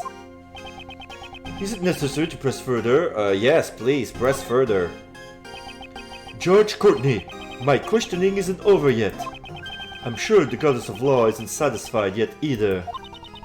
You mean to badger this woman further? Even if she was threatened by Dogen, this does not prove she was not the culprit in this case. She was able to use the supply route to transport Knightley's body. Do you have any evidence to support this? The body gave off a sweet scent. The scent of perfume that was used to signify a delivery. Can you explain this fact? Oh, of course. Since I have made so many deliveries, the scent would have lingered around the well. When the body was moved through the well, the scent would have transferred to it. Mr. Elbert also testified to this fact. That's it. For some reason, that well gave up a nice scent. A nice scent? Well, I don't know what it was, but it smells sweet, like candy.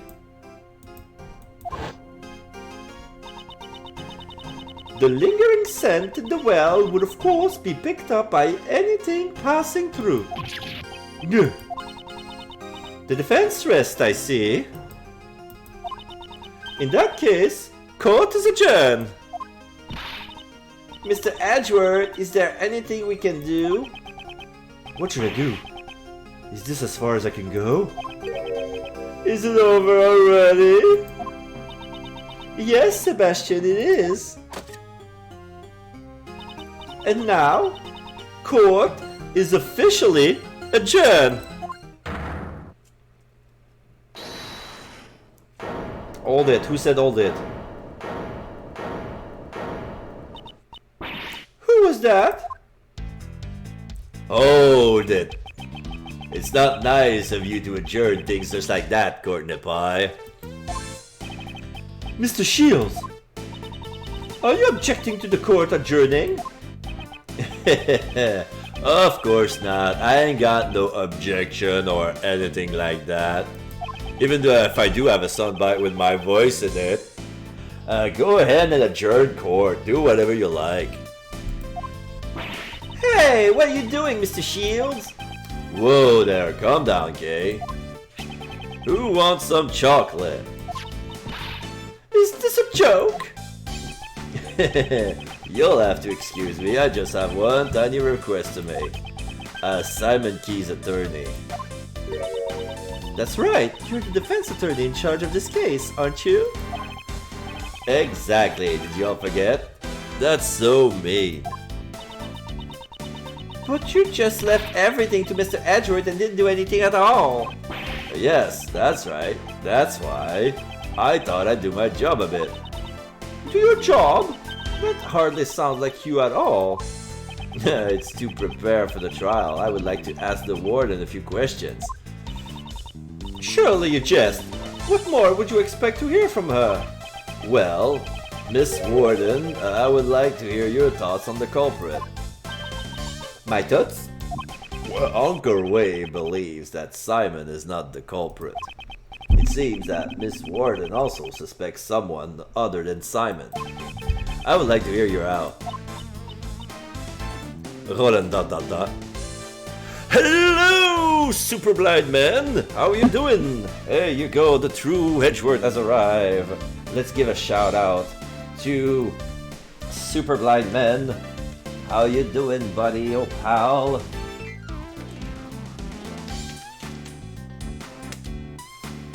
There you go. So you were last seen playing Diablo 3. I'm going good. I'm so happy you're here. Oops. I'm so happy you're here because today it's my first weekend for #Autism Acceptance Month, and I'm doing a little fundraiser. What was this? I got some bits. Here's some bits to complement your performance. I got 3. Okay, that's good. That's good. I was hoping that the sound file would be something else because I prepared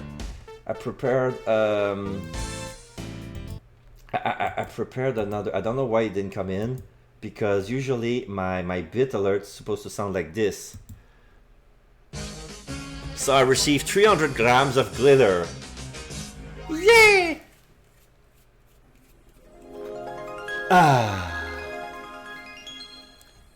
So you've been lurking, Misty. Yeah. So as I was saying, I'm doing a fundraiser for Autism Acceptance Month. It's gonna be throughout all of April. So basically, I'm going to see every donation you're giving to this channel. So for every $1 you're donating to me, $2 are going to the FQA, the Fédération Québécoise de l'Autisme.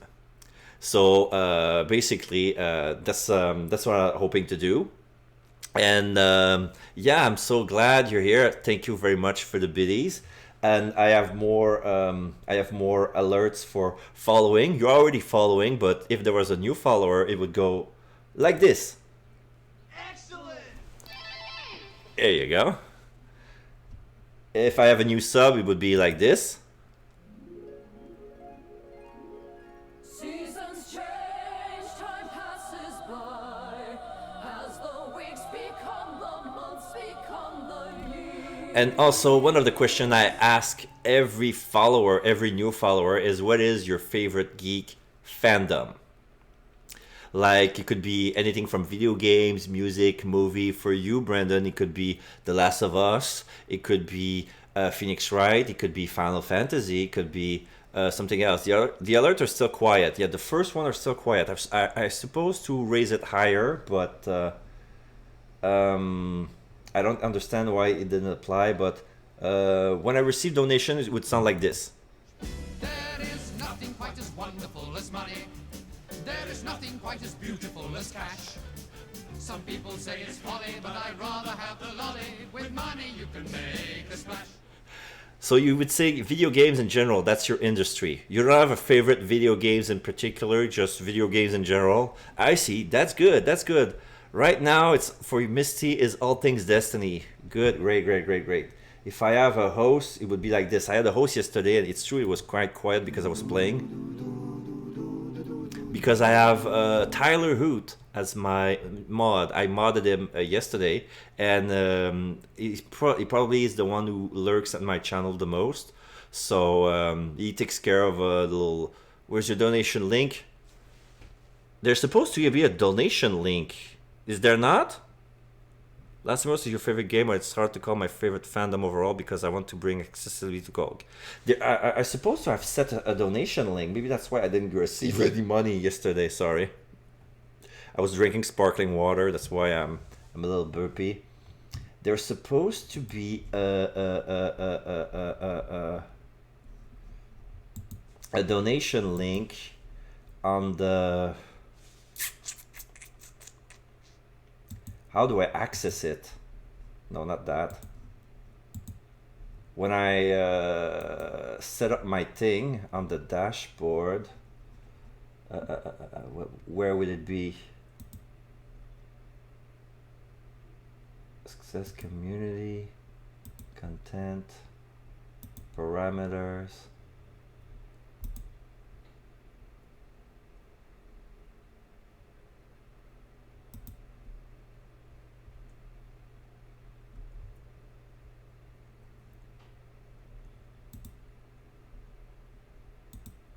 Uh-oh.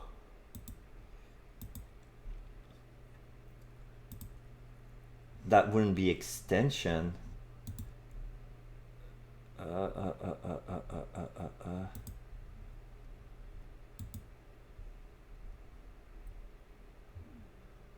Studio? Is it wallet Twitch?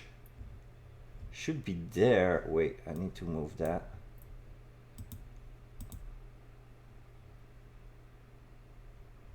Oh no, that's my wallet. Oh wait, you want to put it in your panels, right? Yes, I thought I already did. I think I... Yeah, Master Jake, you still totally should play The Last of Us 2. Drops. Oh dear, do you have time? Wait. No, you have to get the link yourself. Go to your own channel page, click on your About tab, and create a new panel. My About.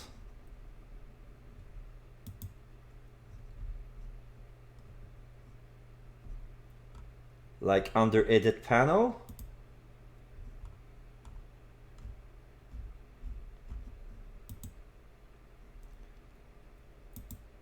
It says with text or image, but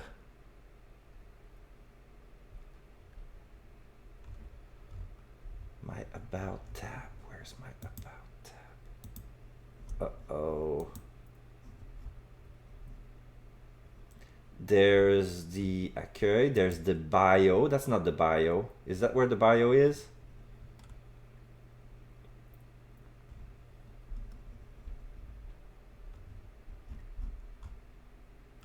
Suggestion box, editing panels.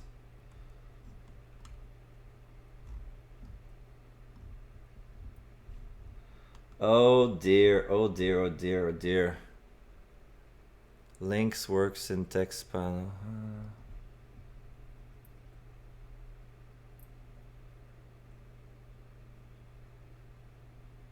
All right, Misty. If you're available at the end of my stream, we're gonna have to work it out because I think I think my donation box is not accessible for the moment because I cannot find it. It's like Oh dear. Oh dear. Oh dear. Like it's not the first person. You're not the first one who asked. The first one I said no if you want to give something like say for yourself because because it was COVID. But now that I want to do a fundraiser, I just realized that there's no donation link and stuff like that. Oh shit! Do you have a direct link? A direct link to what? To my PayPal? I mean, yeah, we need to figure that out, but it's gonna be outside the stream because I plan to still stream for a while now, and yeah, are you gonna be available tonight, Misty? What's your schedule?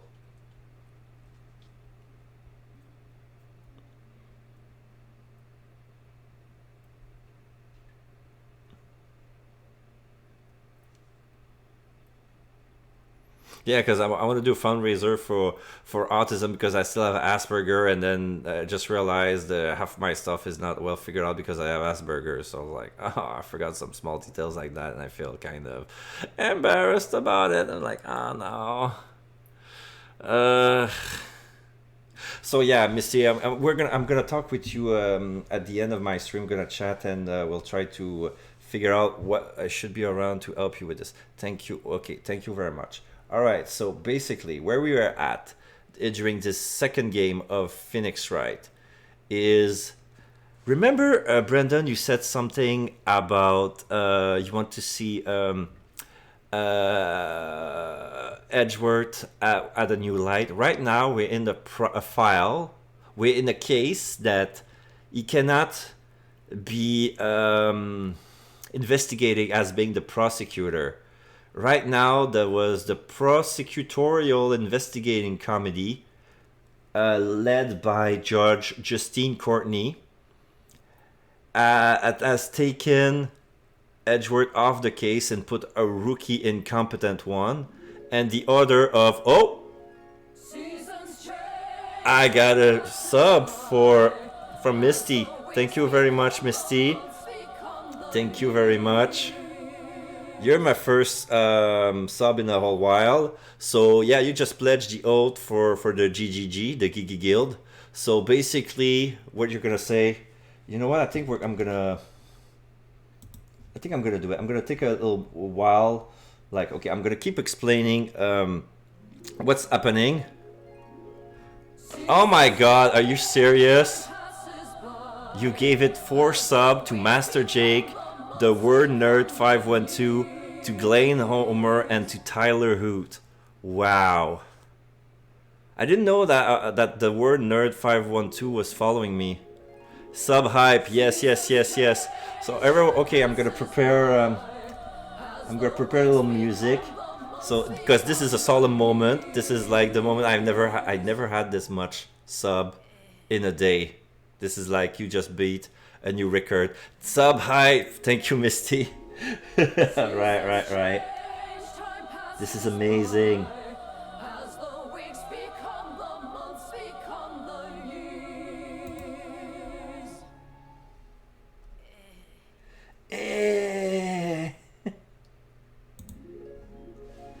Where's the...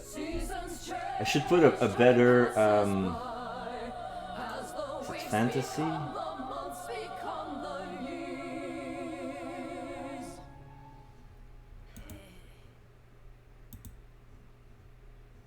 Or maybe... Neverending Star.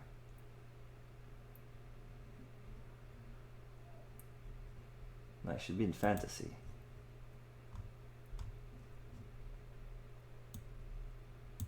Yeah. Alright. So we're gonna play a little song. So now we have Misty Rayburn, Master Jake, the Word Nerd 512, Glenn Over, and Tyler Hood, who just plain Flair today. I'm a little scatterbrained today. How are you doing? Thank you. Tyler just received a sub from Misty. Okay, and now we're gonna do a little. We're gonna take a little pause from the game and do a little vote together. It's nothing quite serious, but basically we're gonna swear that from now on we're gonna be the best possible person we can ever be for at least 1 month. And we're gonna spam the channel out of geek reference as much as we can. And to make this channel as much lively as we possibly can, bring the best out of each other as we possibly can, and to geek the shit out of everybody and everything that we can. That I swear. Thank you. So I hope you put your hand in front of your TV screen and you just repeated what I just said. So just saying I swear. That's all that. So that's the end of that. I just want to do that. So that's it. You know what? I love you have a big speech backing music. That's so thank you very much. That was from the Neverending Story. Like, you make it official. So now you're officially part of the Geek Generalist Guild, the GGG. So GG everyone. Welcome to the GGG. GG, welcome to the GGG. So basically what I'm about to say to Brendan is, like, right now Edgeworth is in a situation like he's been taking off the case, and the only way he could progress to is to be the assistant of the attorney who is defending the client. And the coincidence is that, get this, the defendant's attorney is the head attorney of Edgeworth's father's office, Edgeworth's Law and Office. So basically, like, the guy is named Ray Shield, and he always calls himself Uncle Ray because he's the best friend of Edgeworth's father. And at first he was like cold with him because, hello, son of Von Karma, doing the Von Karma way, anything goes, everything is anything goes to get the perfect trial.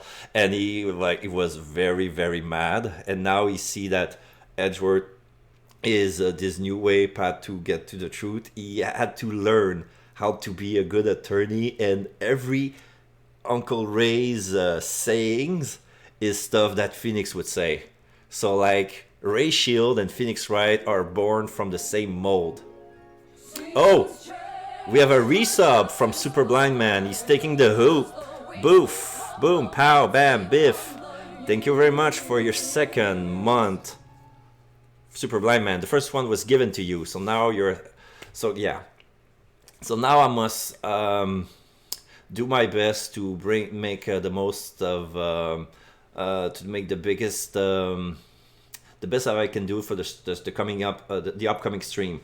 I got new games coming out on the PlayStation, and I also managed to get emulators from Nintendo 3DS and PlayStation. So that means that in the near future we will be able to continue the Phoenix Wright saga with Dual Destinies, with Spirit of Justice, and I always wanted to play the first person on our game. Now I can, but right now, like, with my computer is a little bit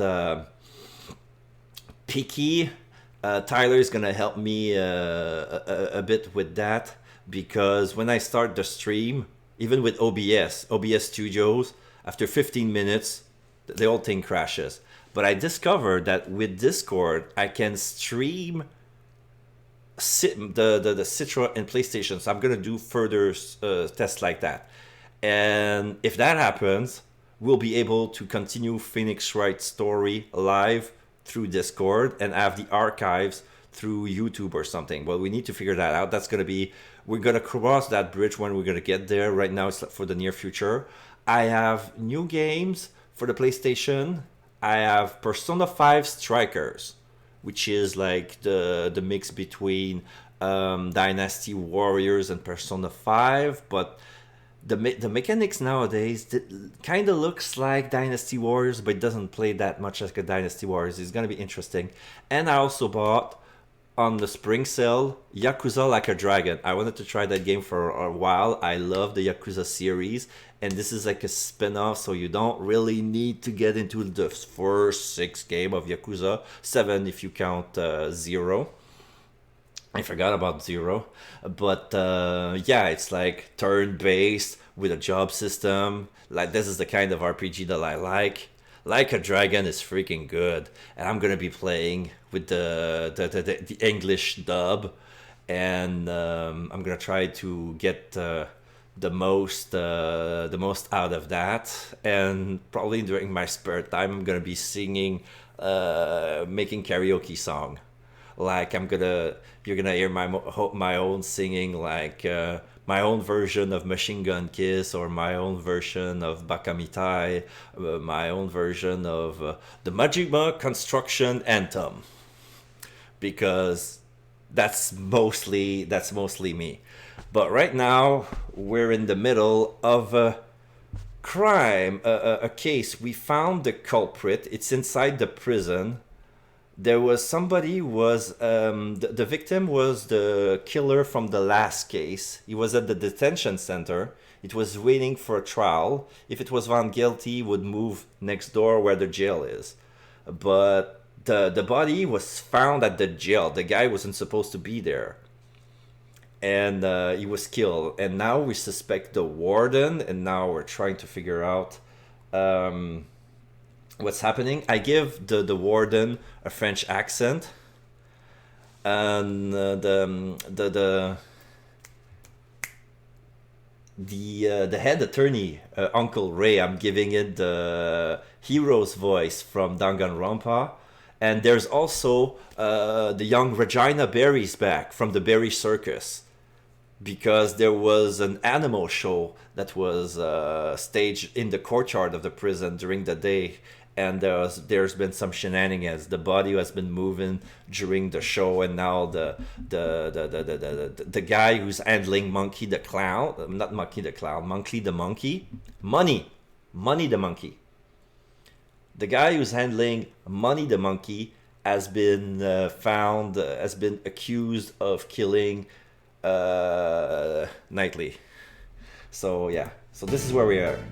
So now we have Roland, who's wearing a big fur coat with a minx. Now we have Kane Edgeworth. Mr. Edgeworth! Oh shit. It's been slowed down so much, I need to close some apps. I'm gonna close some apps I don't need. Why is Discord still open? I'm gonna turn off Discord.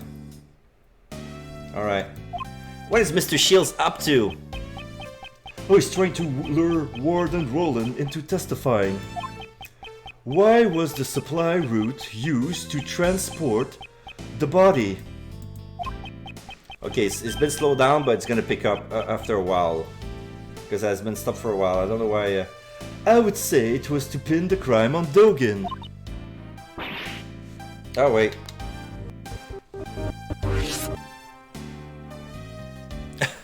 I haven't bring up the screen yet, sorry. Ah, I see. I'm gonna refresh. Okay.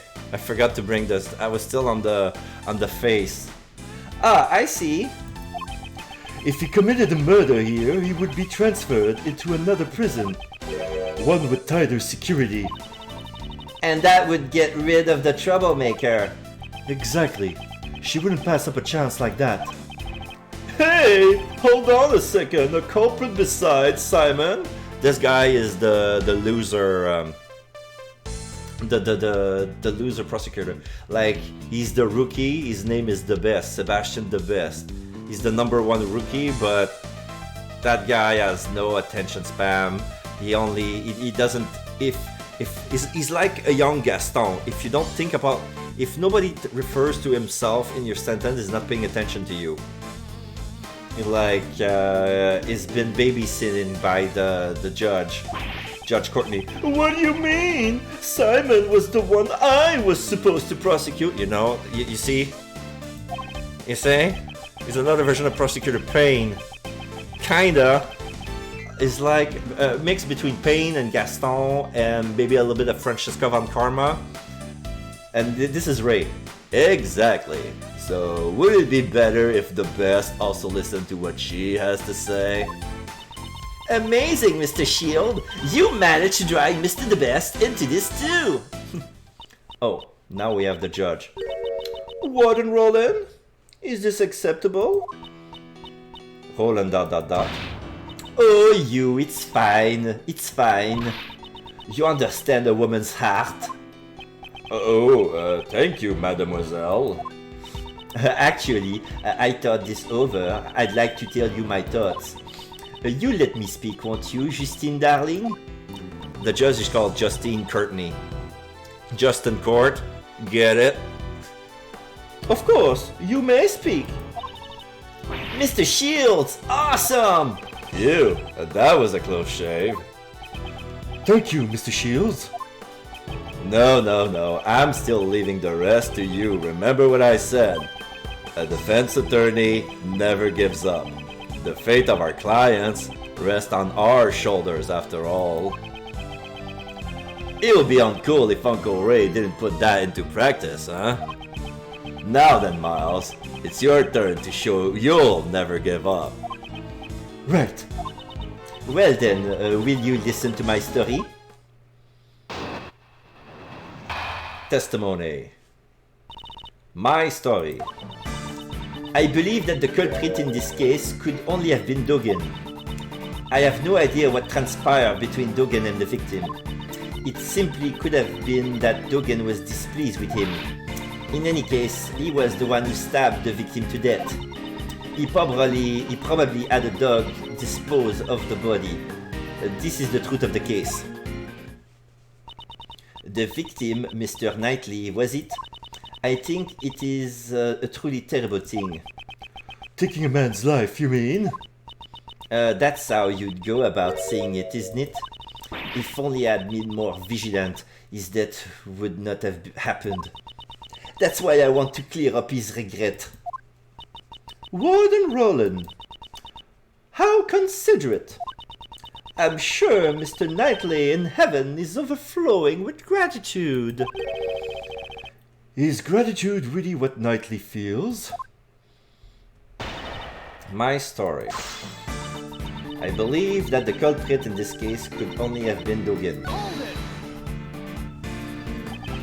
You seem very confident of that. How can you be so sure? The children of this home are all good little boys and girls. All of them, all good boys and all good girls. Believe in yourself, believe in your friends, and believe in me and the guards. There is no way any of these hard-working children could have committed a murder. Quite an emotional reason. Makes sense coming from someone like her. Only Dogen would be capable of doing something like that. I have no idea what transpired between Dogen and the victim.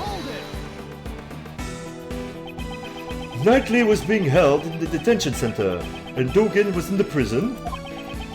They couldn't make any contact. Don't you think that would have prevented trouble?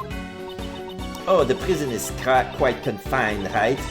There were many ways for them to meet. Knightley was murdered days before he would... Knightley was murdered days before he would have been sentenced to prison. Surely there weren't many ways a meeting could have occurred. Even without a direct meeting, Dogen can still cause trouble. Mark my words. It simply could have been that Dogen was displeased with him. But they were playing chess together. They were playing correspondence chess, Lucy.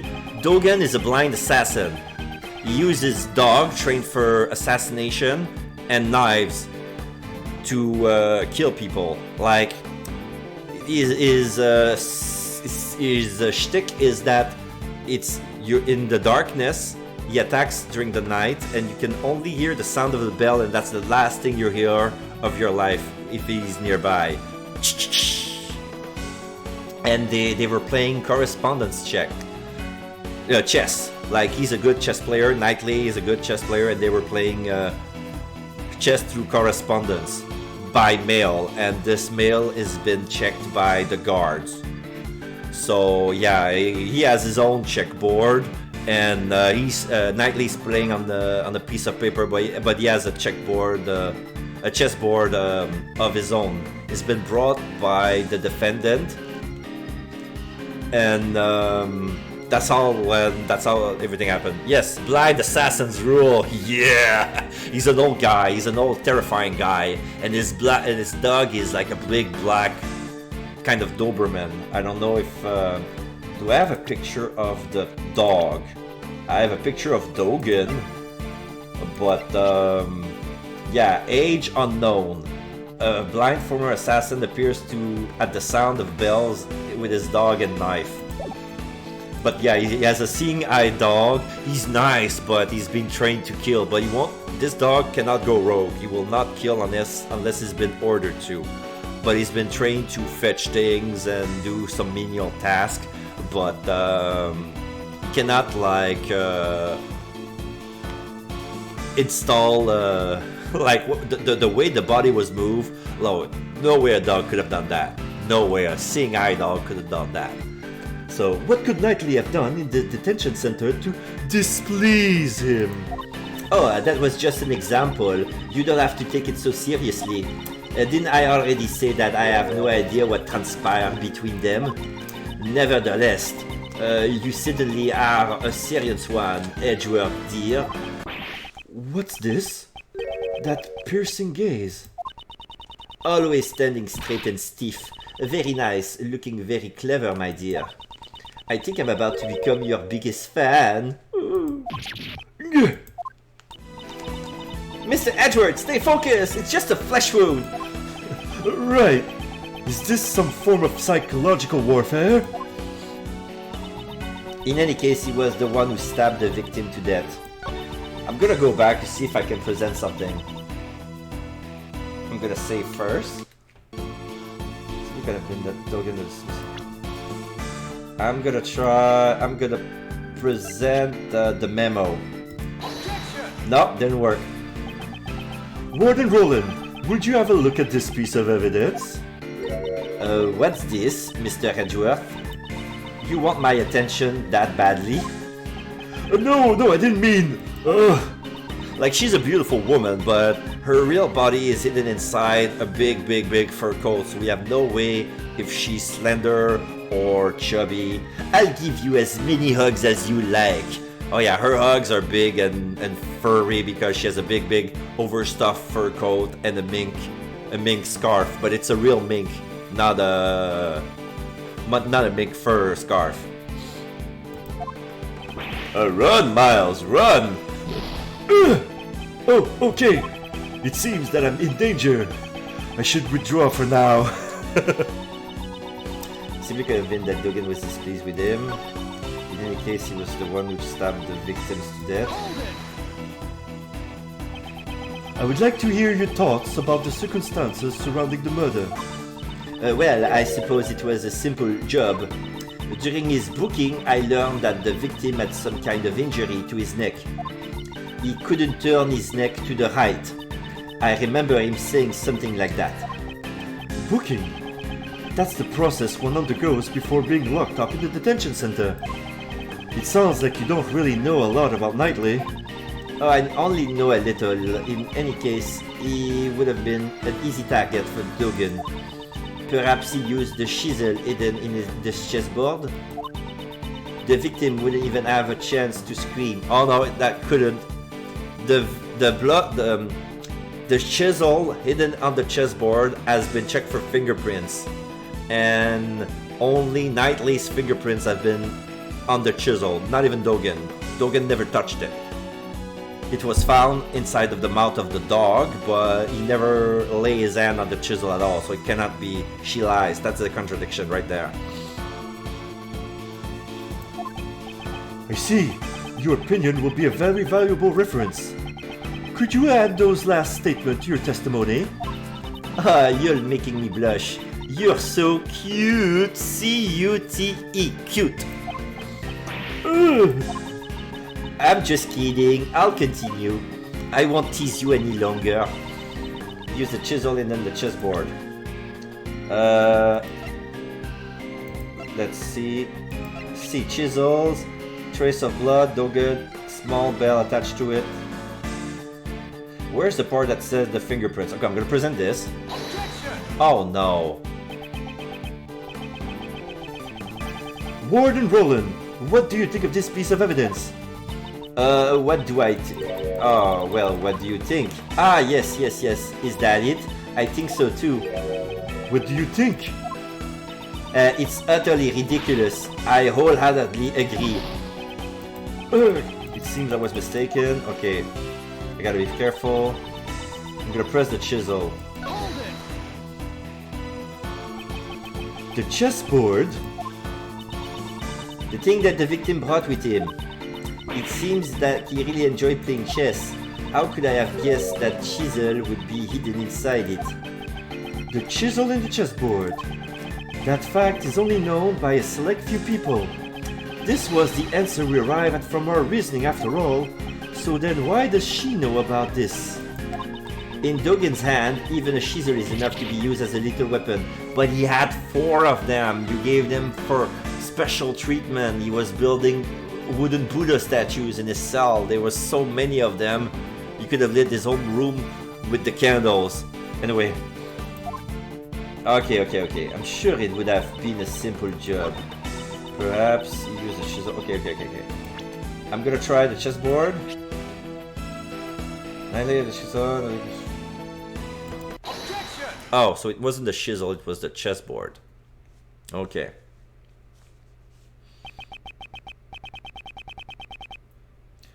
Warden Roland, you certainly are sharp-witted. Hey, enough with the titles. Call me Patty. Patty. Patty. Patty. Patty. Yeah, I decided to give her a French accent because Patty Roland sounded like Patsy Gallant. And she kind of looks like Patsy Gallant. And otherwise, Patricia Roland, like Roland is a French name, so that's why it was easier to give her the. Plus, when she was first introduced, she gave a hug and a kiss to Ray Shields, and he was like caught flat-foot by the act. He was expecting a hug. Like, a hug is an introduction, but a kiss is a totally new thing. All right, you must go for the foods. Thank you for stopping by. Thank you very much, Superblind Man. And enjoy your foods. And I hope I can see you soon. And we'll still talk about the thing about the Final Fantasy, since with my new jobs, I'm only available on Sundays and Mondays to stream. Otherwise, it's gonna be like after dinner. So we're probably gonna have to do our streaming on Mondays. I don't know if you're still doing your fighting Mondays. If you're still fighting, what's his name, in Killer Instinct or in Mortal Kombat 11. But yeah, I think Monday would be the day for Final Fantasy Remake DLC. So there. However, there's something you were a little too knowledgeable about. Embarrassed? You're such an inexperienced child, Edward dear. Gah! Fight on, Mr. Edward! You said you didn't really know much about Knightley. If that's the case, how did you know about the chisel inside the chessboard? Oh, of course, the entrance check. Enough with the poor excuses. The entrance check? The chessboard wasn't something Knightley brought with him. It was brought to him later by Mr. Keys. He didn't even have it when he arrived here. Oh, that's my mistake. I meant the parcel check. The parcel. Even if we assume that, there's still many suspicious points. Why wasn't such a chisel immediately confiscated? Yeah. There's a shiver crawls out their spine. Judge Courtney, did you tell anyone about the trick to his chessboard? I did not. Roland ...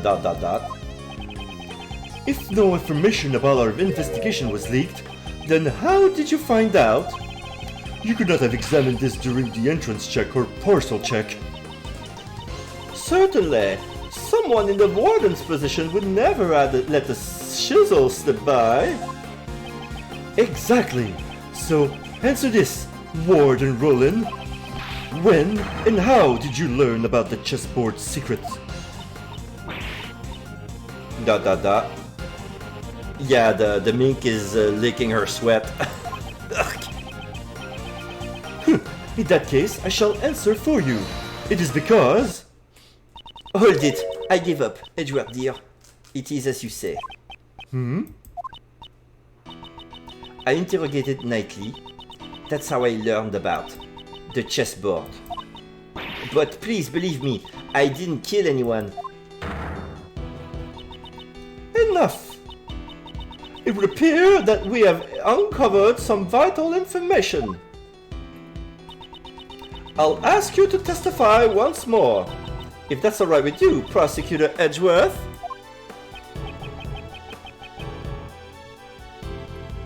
No objections here. Thank you, Edgeworth dear. I'll do my best. Well then, Warden Roland, I trust there will be no lies from here on out. Her pool of lies is slowly running dry. Soon I will bring out her true nature.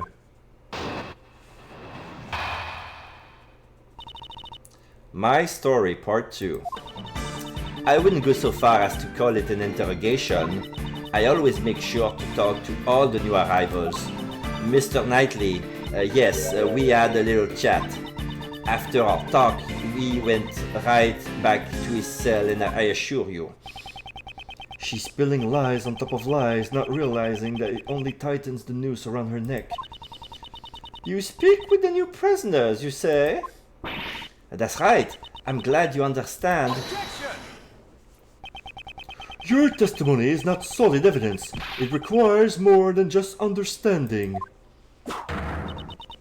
Well then, Prosecutor Edgeworth, You may begin your cross-examination. rebuttal.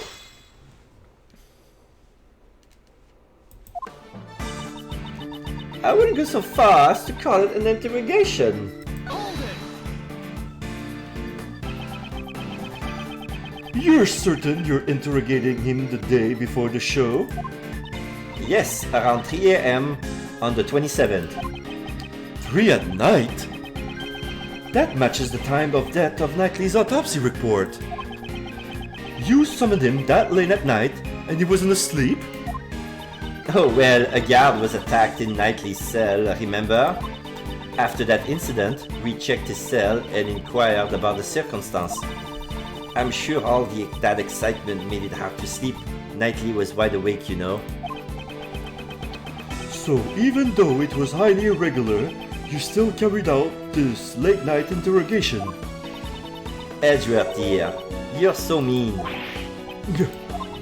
It may have been irregular, but the truth is, I hadn't moved.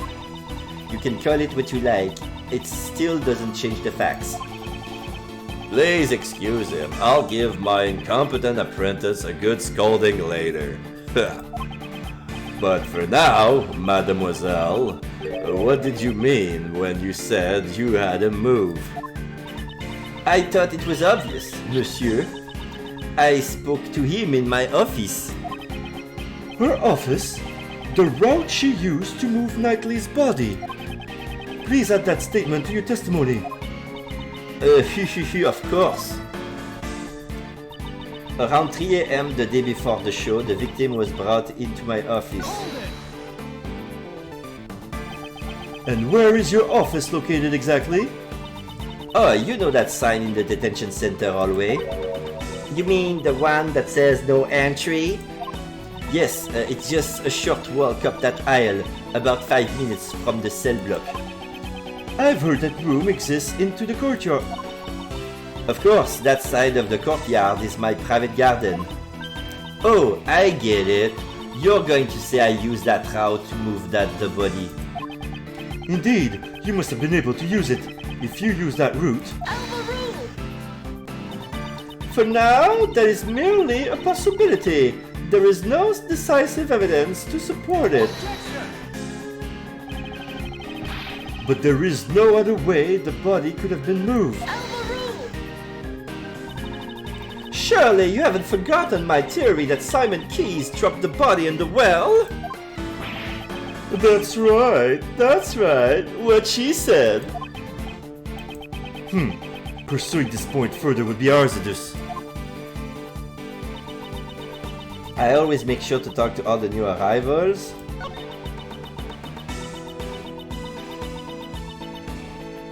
I want to check something.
What did you talk about? What indeed? It was just trifling conversation. What kind of animals he liked, what his hobbies were, that sort of thing. Hobbies? I assume he mentioned chess? Gonna take a sip. Oh yes, that's all Knightley's would ever talk about. Now that I think about it, the note he had in his room, it probably had something to do with chess too. So Warden Roland saw Mr. Knightley's note. Mr. Knightley, yes, we had a little chat. And what was Knightley like during the interrogation? Oh, he was very honest. Mr. Knightley was... Honest, pal? Oh, he also talked about a croissant and some kind of promo. En passant and chess piece promotion, I presume. Looks like he was his usual chess-loving self. Oh, croissant. En passant. Ah, okay, that's a chess move. Yeah. After our talk, he went right back to his cell. If he really returned to his cell, there is no way he would be a corpse now. Hold it. I know you're suggesting that I killed him during the interrogation, but I couldn't possibly have had a motive to kill Knightley, could I? Dogen was the only one I hated, and he had no connection with the victim. She only hated Dogen? Please add that statement to your testimony. Dogen was the one I hated and he had no connection with the victim. No, he does. He does have a connection. Now it's clear. Now I can present the memo. And she saw the memo. She knew that Knightley was connected to Dogen.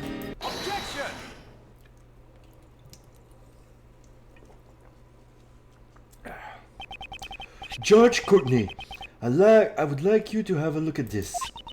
It looks like a record of a chess game. Is there something wrong with it? This was discovered in the victim's cell. It was Knightley's memo. Warden Roland, you also discovered this note in the very same place. And not just in Knightley's cell, but in Dogen's too, correct? Hold it. What are you? Don't say that you don't know about the chessboard in the special cell. Okay, now I see what's going on. She's been ruffled. The fur on her fur coat has been stretched to their end, like she's like irritated, like, and the minx is irritated. The mink is irritated too. After all, you would have kept an eye on Dogen's action, down to the smallest details. No, to be more precise, it wasn't Dogen that you needed to keep an eye on. The warden was searching for Mr. Dogen's henchman. From the start, I found it strange that the warden interrogating the prisoners personally. Since he used his henchmen to threaten harm to her family, Warden Roland interrogated Dogen to expose them. So, what are you saying? As you inspected Dogen's mail, you must have known that he played correspondence chess. Ugh! Irritated. And then Knightley appeared, with the chess memo in hand. We deduced that he and Dogen were connected. You must have arrived at the same conclusion as well. However, you went one step too far in your reasoning. You thought Knightley was one of Dogen's henchmen, who had to come to kill you. So that's why you interrogated Knightley boy. If the boss won't crack, go after his henchmen. In addition, you discovered something when you were interrogating him. Inside his chessboard, you found a portable chisel. The murder weapon!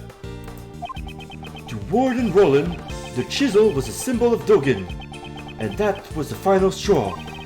You believed Knightley was one of Dogen's henchmen and you killed him. Roland da. It seems there will be no rebuttal. Judge Courtney, your verdict. Though it is incredibly unfortunate, there seems to be no room for doubt. I shall announce my verdict. For the murder of Horace Knightley, twice my secret verdict has been interrupted. Who was that?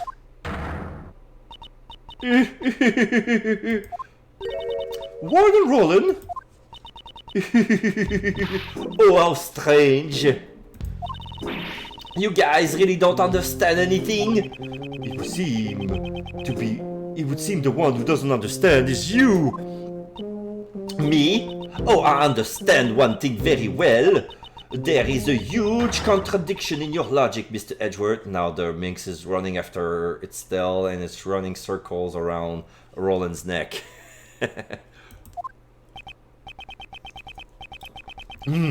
Once she's cornered, she starts spouting nonsense.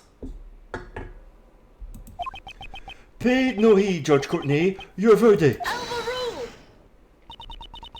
I am interested in hearing what the warden has to say. What? I thought so. I just have one thing I want to say. One? Please take a good look at the autopsy report. The autopsy report? The one I brought with me? I heard exactly what you said earlier, Justine darling. You said the wound was 4 inches deep. 4 inches? No way. Could that tiny chisel really have made a wound 4 inches deep? Impossible! How could I make such an error? Oh, forgive me, goddess of law. Well, I believe that overturns your hypothesis. What will you do now, Mr. Edgeworth? What do we do? It'll be alright, pal. Mr. Edgeworth's always. Whoa, hey now, he's gone all white. Hey, you're a defense attorney, aren't you? Isn't there something you can do, pal? Do that turnabout thing. Make some earth-shattering objection. Oh, Uncle Ray is a hard worker, but without decisive evidence, we're just whipping a dead horse here. Does that mean it's hopeless?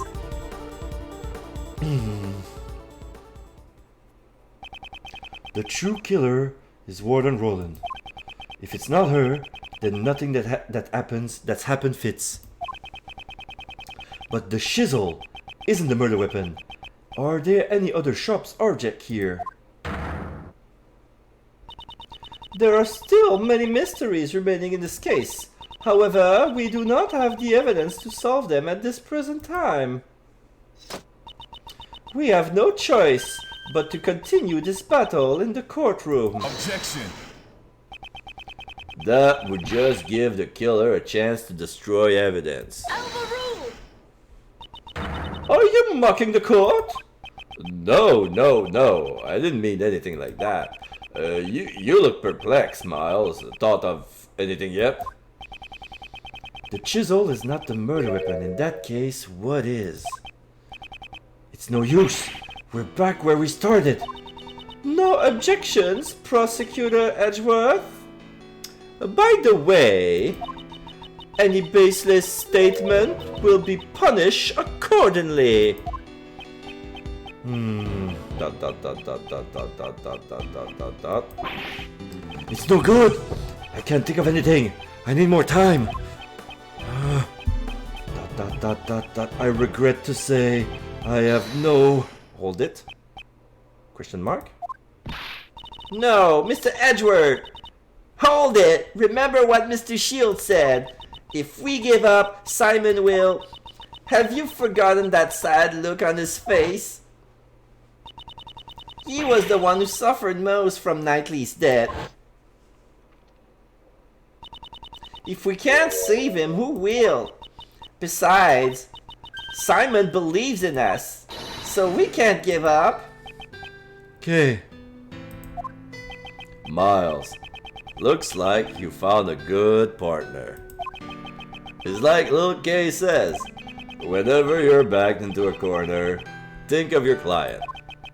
Keep fighting until the very end. Isn't that the feeling you're getting? Gregory, your old man. No matter what trouble he faced, he would always turn things around and save his client. You got his blood in you, right? In that case, you're the only one who can turn this around. Edgeworth, ... Judge Courtney. The look in your eyes has suddenly changed. If you do intend to speak, you'd better be prepared to face the consequences. Your logic thus far has been misplaced numerous times. If this were to happen again, I will consider you unfit to call yourself a prosecutor. And you will hand over your badge. That's right. My reasoning about this case has indeed been misplaced numerous times.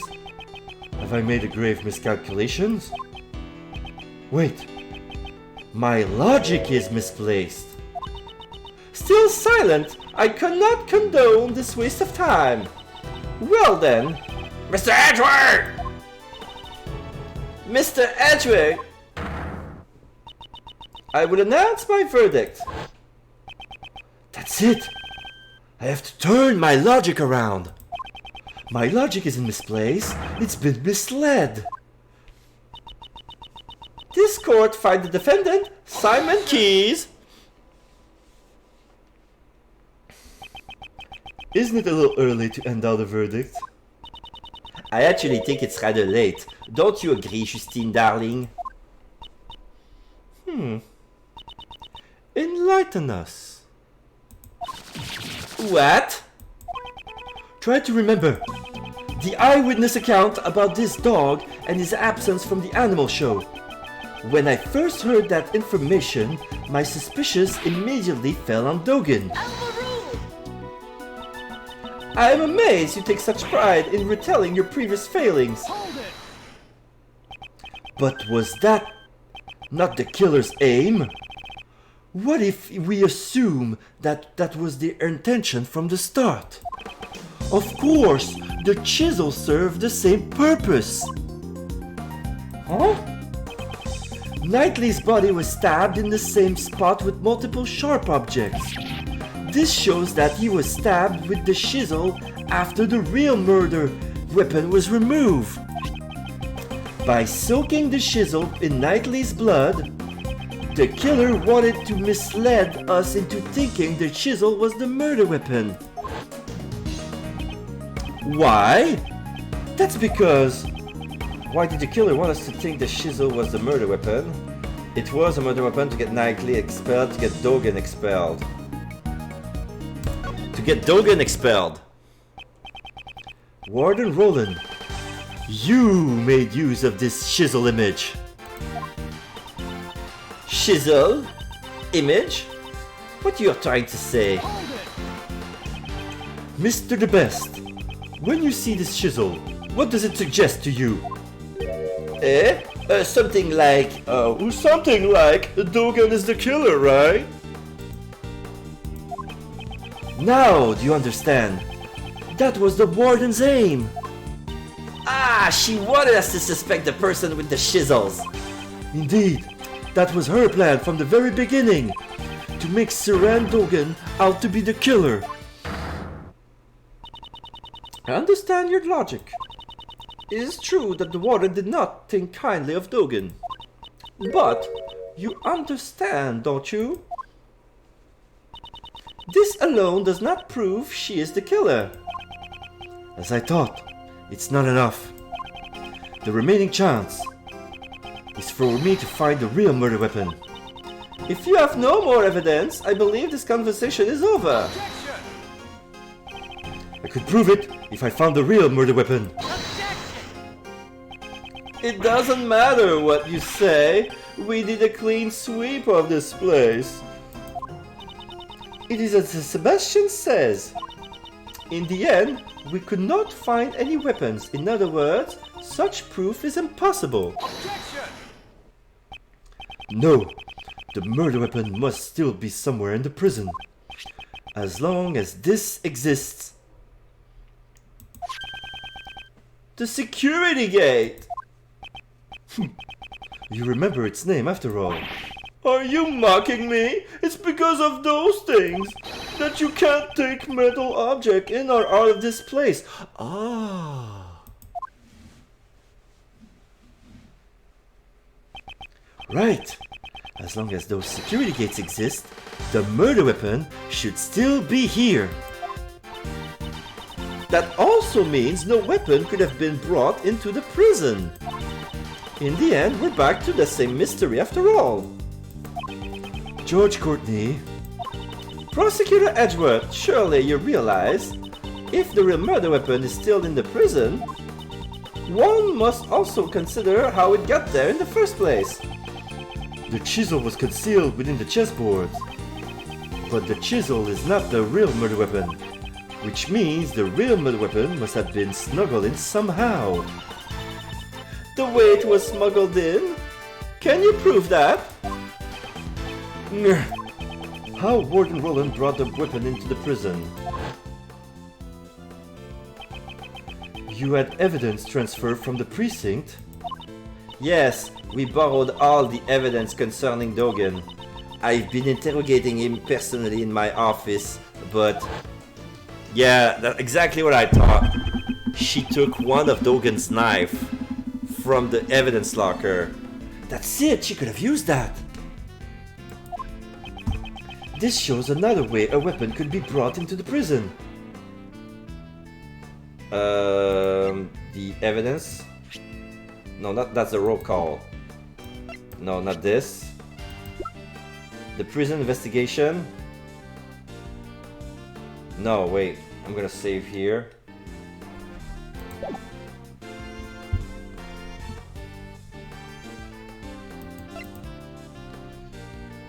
The bells? No. Yeah, the knife has been confiscated. Yesterday, Dogen said this. Yes, my bells! There are only 2 in the world. Only 2? They're custom made, attached to my knife and an Anubis collar. Even though I can only rely on my ears, I can easily identify them. Alas, one has been confiscated and is not in my possession. It's possible the murder weapon was brought in as confiscated evidence. What? What? Dogen's knife was confiscated and stored on the premises. Furthermore, a bell was attached to the knife. It can't be! The bell on that chisel!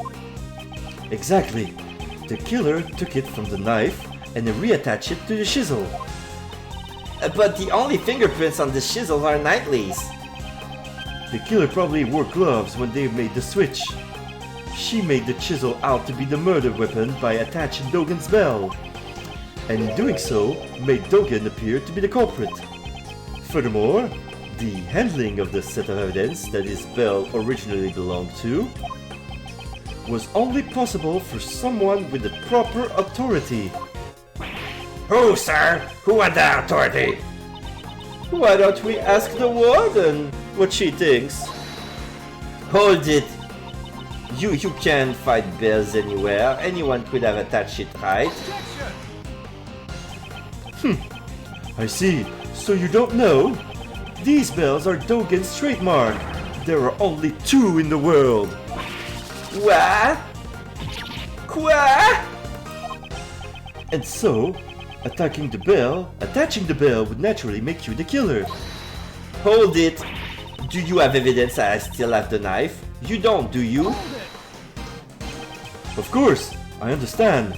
In that case, Mr. The Best, I'd like to request an investigation immediately. But if you find it, it'll be problematic for me.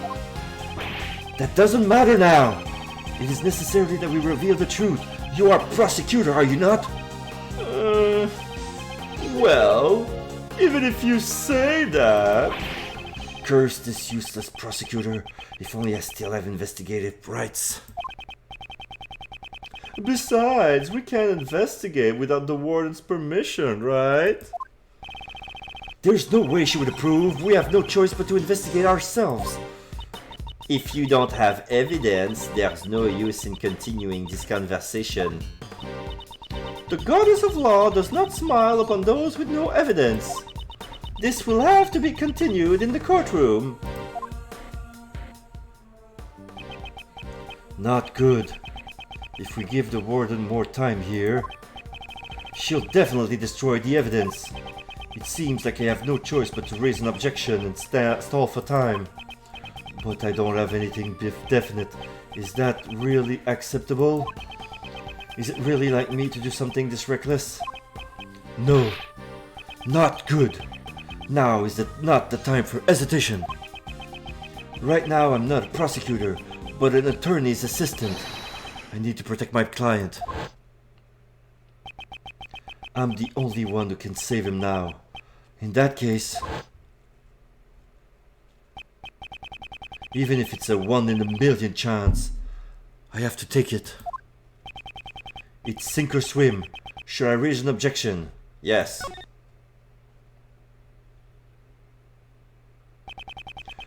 It almost feels like I've turned into a certain bluffing defense attorney. But right now I can't come to a standstill here. Objection! Hold it! Prosecutor Edgeworth? What now? I just realized something. What would that be? Pray tell. Naturally, the whereabouts of the real murder weapon. Dogen's knife. Mr. Edgeworth, is that really true? Yes, though it is a lie. I find that hard to believe. This isn't a bluff, is it? You underestimate me. The word bluff doesn't exist in my dictionary. This is bad for my heart. I sound exactly like Phoenix Wright right now. There's no way you could know, because such a thing doesn't even exist. Well then, could you enlighten us? Where is the real murder weapon? Think. Somewhere the police didn't look. A blind spot in this animal-filled prison. A hiding place the warden would have complete confidence in. Hiding place? Come to think of it. It was inevitable. Anubis, show them your mouth.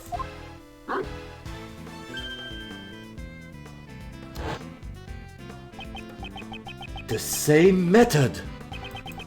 No, it couldn't be, could it? But There aren't that many ways to hide things from an investigator's eyes. Prosecutor Edward, how long do you intend to keep up waiting? It's possible, but I'm taking a big gamble here. Ugh. The place the real murder weapon is hidden is here. The courtyard. I'm pointing at the pond.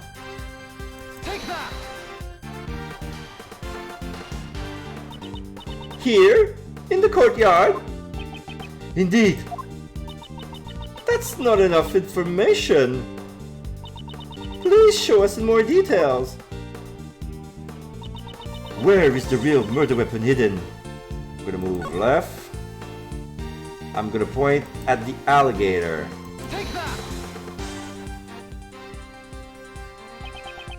That's it! Back then! Huh? What's the matter, detective? Oh, it looks like the metal detector is reacting to this alligator. Really? Why? Of course! That's why the metal detector react! Judge Courtney, I would like you to take a look at this. The chisel? Wasn't that just a fake murder weapon? Dogen hid his chisel inside his dog's mouth. And the real murder weapon was hidden in very much the same way. Roll an exclamation mark. The real murder weapon is in the pond, inside the alligator. What? What? We can confirm that the metal detector reacted to the alligator. Judge Courtney, please have the inside of the alligator examined. I give my consent. We'll have to call the veterinarian. I can't make that little girl open her mouth. Can I help? Yes, go ahead. Yeah, Regina is gonna do her thing.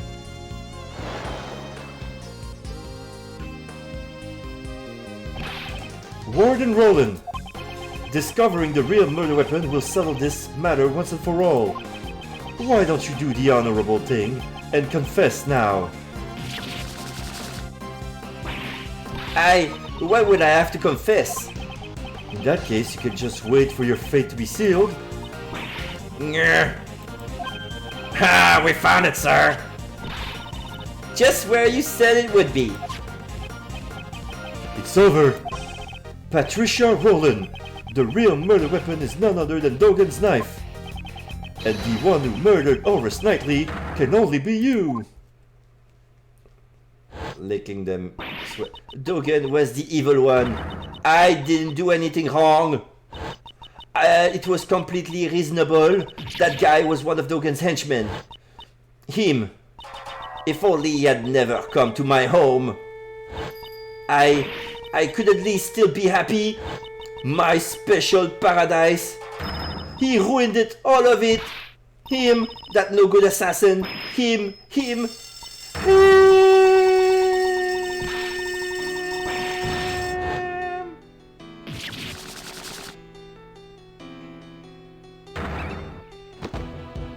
The mix is sticking out. Oh my god! The fur coat is made of many other mink, and all of them got removed instantly and revealed a prisoner's uniform inside. She was cute though, but still, she's not well. She was mentally unstable. I couldn't do the full screaming because of the neighbors, but yeah. So, March 28, 12:34 p.m. Detention Center, Allway.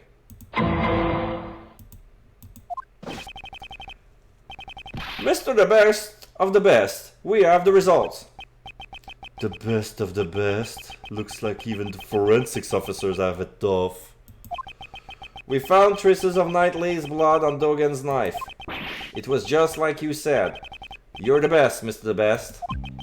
Alright, good job. But don't stop there, keep the praise coming, work the shaft. Yes, sir. You're so incredible. It brings tears to my eyes.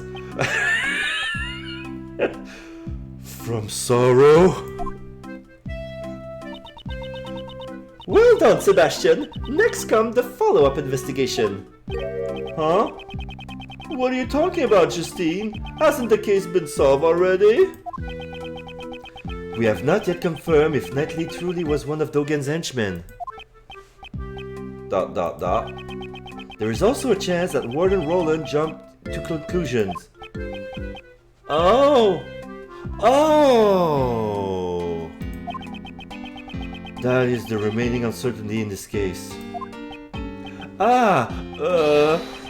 Anyways, let's keep investigating. Hey, you there, come with me. Since I'm the best, the truth will appear before me first. When the moment arrives, make sure you don't miss it. Yes, sir. I'm looking forward to witnessing your first-rate ability. Let's go! He runs. And then the guy follows. We live in troubling times, wouldn't you agree? Question mark. The would-be assassin of the president was found murdered in the prison. Knightley had not planned to assassinate the president. The truth is not as vital as you seem to believe it to be. Not to the world, and not to the law. That can't be right. Believe what you will, however.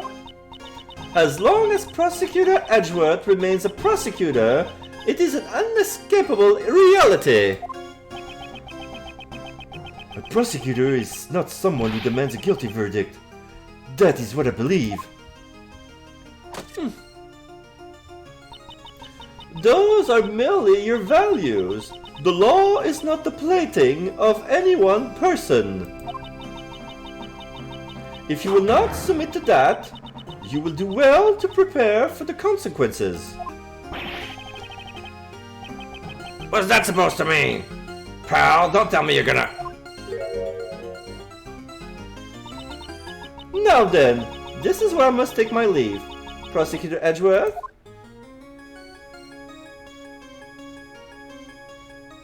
And then she leaves. Judge Courtney is right. Wait, it's my... I want to check if my stream is still working. Hold it.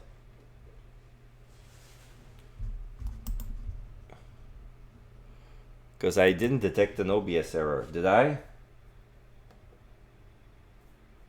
There was a warning. Some ignore image, but oh, that was an hour ago. Oh. Oh, no, it's still working. Okay, good, good, good. Like, I needed to refresh and everything's fine. Good, good, good.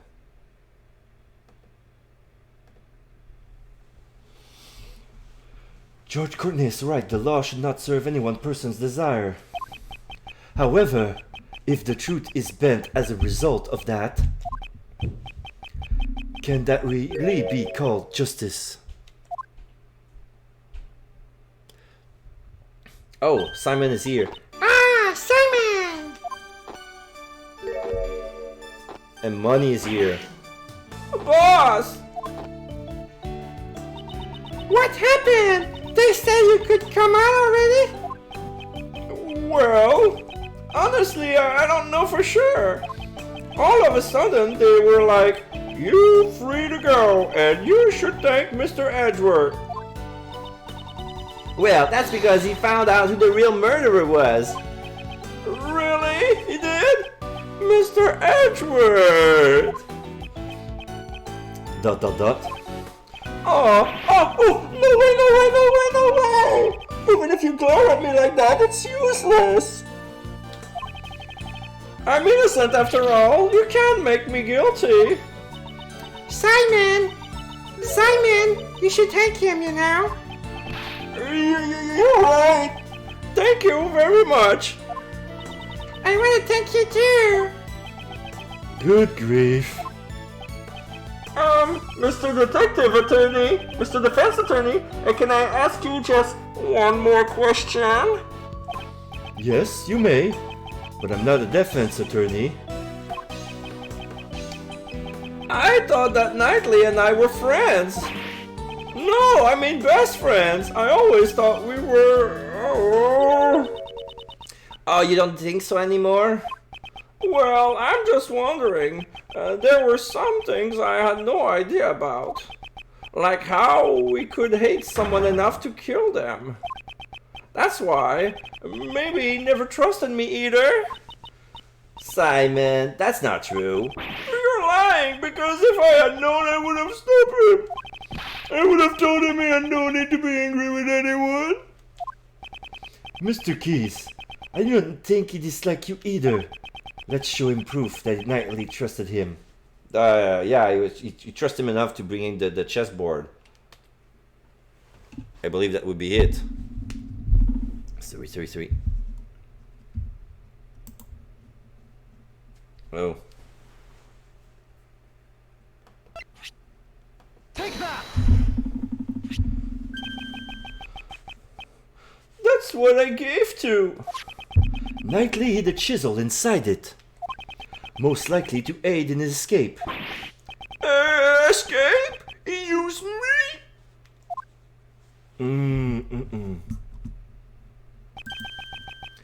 He trusted in you. He knew you'd bring him to him without looking into it and without question. And in doing just that, you were caught up in everything. Sniff. Knightley, you idiot! Looks like he gets it. Simon is not as dumb as he looks after all. I'm sure he'll be back to normal by tomorrow. Was that supposed to be a compliment? Oh! I'll be strong! I'll become a splendid wild animal tamer! For Knightley's sake! Excellent! That's the spirit. Yeah, Money's controlling him, moving his arm left, right, like Ratatouille. Ah! I almost forgot! If you'd like, please come to our next show! It's a flyer. Oh, there's Maximilian on the cover. Very big circus is coming today. Now we see Regent in front jumping through fire hoops. And then we see Astique on a unicycle in the back. With the big lion front. I'll also be performing in it. Their very big circus is always fabulous and fun for all ages. Wow, that sounds like fun. Let's go, Mr. Edgeworth. Well, I'll think about it. Well, we need to get back to practicing right away. You'll be with Regent today. What? The tiger? No. Oh, he'll be fine. He's a good boy. No way. There is no way we'll be fine. Please cut me a break. Boss.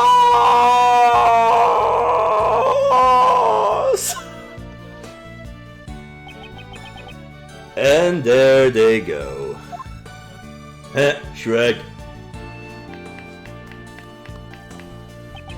But man, bravo! You really put on a good show today, Miles. It's all thanks to you, Mr. Shields. Without your help, she might have gotten away. Not to mention allowing us to continue the investigation. Oh man, cut it out already. You're gonna make me blush. I never know when you are being serious. Uncle Ray is always serious. So how was it, Miles? How did it feel to be a defense attorney, to save people? A defense attorney. But that really took me back. It was just like being next to your old man again. It's been a while since I felt this good. It was. Well, it's somewhat different from to say if it was a good thing. Come on, Miles. Are you sure you don't want to be a defense attorney? What? You know, pick up where your father left off. Don't you want to save people like he did? What are you talking about, pal? Mr. Edgeworth is a prosecutor. But is it really that unusual for a prosecutor to become a defense attorney these days? Unusual isn't the problem here. Hey, don't be so upset. It's normal, you know. Normal. It's not normal, pal. You would all make for a powerful defense team. Mr. Shields, I am a prosecutor. And Uncle Ray's a defense attorney. That's why I'm being serious about this. Huh? Well, that's just my opinion. Feel free to drop by anytime if you have a change of heart. I'll be waiting for you. Later. Moving out.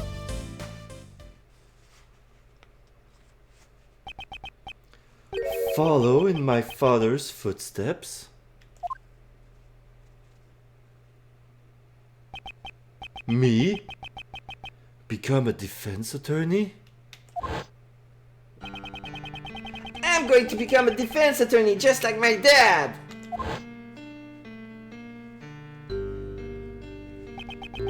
Should I become a defense attorney? Like my father?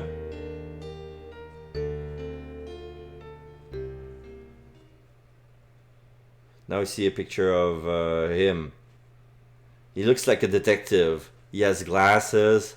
I forgot how Gregory looked like. Do you want to save? Alright. Chapter 3. We're gonna save here.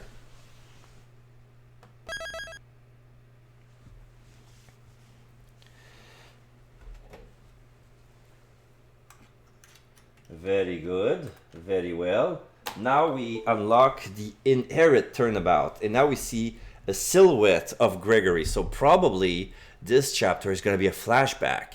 We're going to see more about Gregory Edgeworth. Are we going to see probably Manfred von Karma as well? Because they were working at the same time.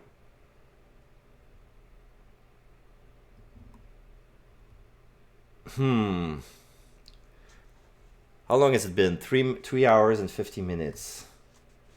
I've been talking for a while. Should I leave it there? Or should I continue? I want to see, because I want to see the beginning of the... But you know what? I believe this is gonna be... for another time! Next week! On the Geek Generalist. Alright, so what we're gonna do, I'm gonna take a break. I'm gonna play some music. I'm gonna put on something on, and then when I'm gonna be back from break, we're gonna continue with a bit of Doctor Who. And if anyone is still around, you can choose which ROM I'm gonna be playing next, because there's a lot of choice to pick from. So what music should I put on? What should be nice for this circumstance? Not this one. Sorry. I've been eating a meat pie and now it's coming back with the